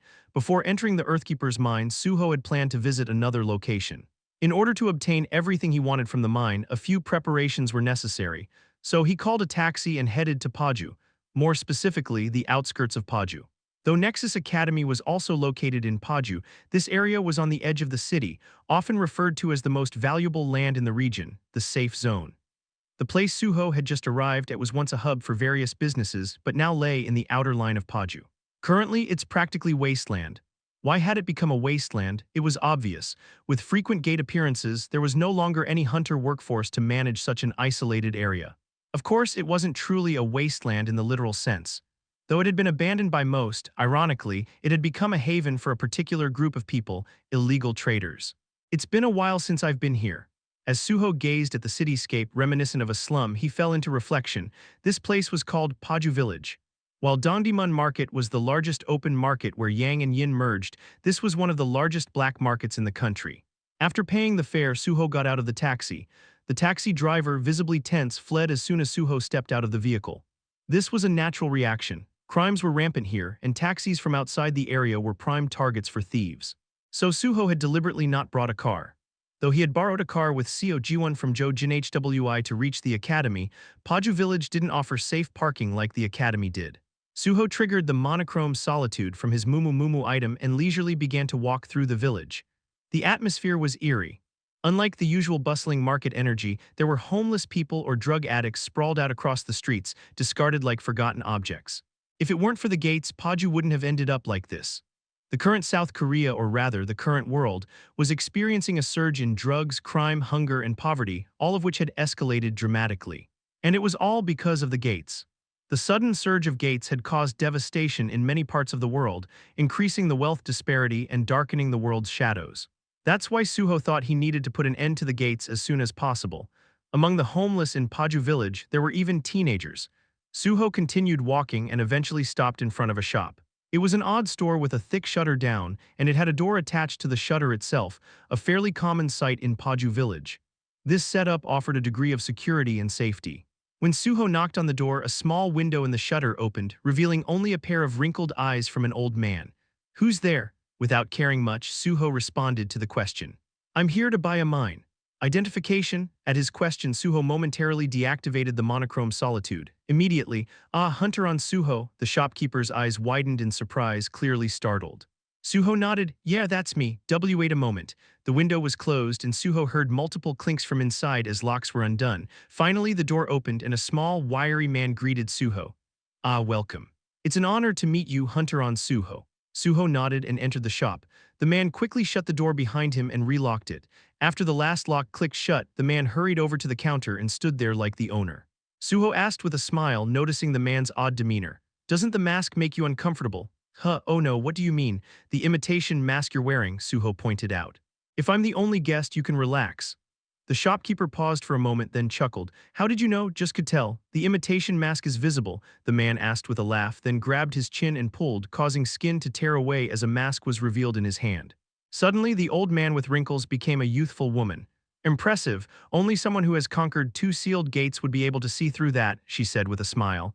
"Yes, well. But more importantly, are you in business?" Su-ho asked. "Of course. If I wasn't, would I have let you in?" Su-ho knew who she was. Her name was Choi Yun, and she was the most famous gate broker in Paju Village. No, she was one of the most prominent gate brokers in the entire country. It was true. Su-ho had bought several gates from her in his past life. She asked, "How did you find out about this place?" "I could figure it out if I wanted to." Su-ho's vague answer made her smile faintly. She was curious. After all, Choi Yun had only just started her gate business. She'll become famous once she joins the Union, the country's largest underground guild. Given the timeline, she was most likely already a member of the Union. However, she was still preparing her business quietly. With Su-ho mentioning the term mine, a code for gates, and detecting the imitation mask which altered her appearance, it was no surprise that her curiosity was piqued. But Su-ho had no intention of satisfying her curiosity. She asked, "All right, then what kind of gate are you looking for?" "I'm interested in the entrance to the Twisted Forest." "You know about the Twisted Forest?" "Yes." Su-ho's request made her narrow her eyes. It made sense. The Twisted Forest had only been available as a product for 3 days. It was still a fresh addition to the market. Her narrowed eyes asked, "How did you know?" "What about it? How did you know I had the Twisted Forest? Should I not say it at the black market?" "Well, yes, but it's still a bit surprising." "I can see why, but I'd rather you not ask too many questions. I don't ask the owner where they got the Twisted Forest, do I?" She paused, then let out a soft laugh. "You're right. I got a bit too curious. It's fine, just don't let it happen again. I understand, have you used Paju village before? Yes, I've brought cash, I'm fine with it now. I want to enter the Twisted Forest as soon as possible. Thorough as always, but do you know the price of the Twisted Forest entrance? Shouldn't I be able to prepare that much for a single entry? In gate transactions, there were usually two types of products: the ownership of the gate itself and an entry ticket that allowed one-time access. Naturally, the ownership was more expensive. However, entry tickets could vary in price depending on how one entered. The more people entering, the higher the price, since the likelihood of the gate being conquered increased with each additional person. Choi Yun asked, "You're thorough. How many people will be entering with you?" "I'll be going alone." "Alone?" "Yes." At Su-ho's words, Choi Yun didn't speak immediately. She hadn't expected him to go alone. Swallowing her surprise, she said, "I understand. Let's first settle the payment. The entry fee for the Twisted Forest is 100 million for one person." Su-ho showed her the 100 million won in cash he had prepared earlier. Then he handed her a bundle of 100,000 won bills. "I'll pay the rest in front of the gate." A standard transaction. She nodded, then led him to the garage at the back of the shop. There, a sturdy-looking off-road vehicle was parked, and Su-ho noticed the union mark engraved on the side, nodding inwardly. "So she's part of the union now." Choi Yun gestured toward the vehicle. "I'll take you to the gate." They both got into the vehicle, and she opened the garage door with a remote. As soon as the car appeared, people's eyes were drawn to it, but those who recognized the car quickly turned away. It wasn't just because of Choi Yun's influence, it was also because of the union mark on her vehicle. As expected, in a place like this, backing is everything. It keeps unnecessary fights at bay. The vehicle started moving. The vehicle passed Paju and crossed the Imjin River toward Giseong. However, neither Su-ho nor Choi Yun was surprised, even though they were heading toward Giseong. After the world-changing event, North Korea had been nearly destroyed. The current North Korea is almost like a lawless zone.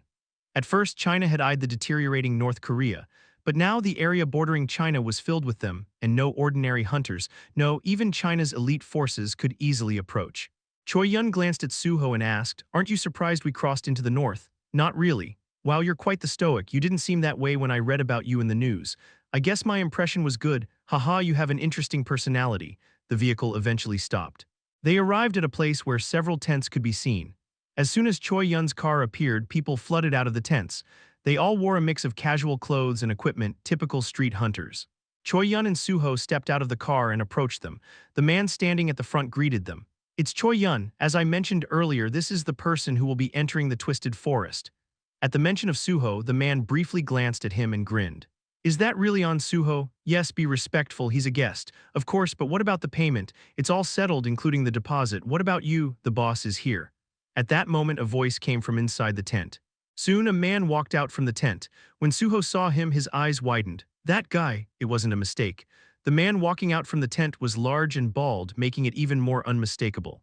He was the leader of one of the most notorious human trafficking rings in Korea during Su-ho's past life, Bangduk.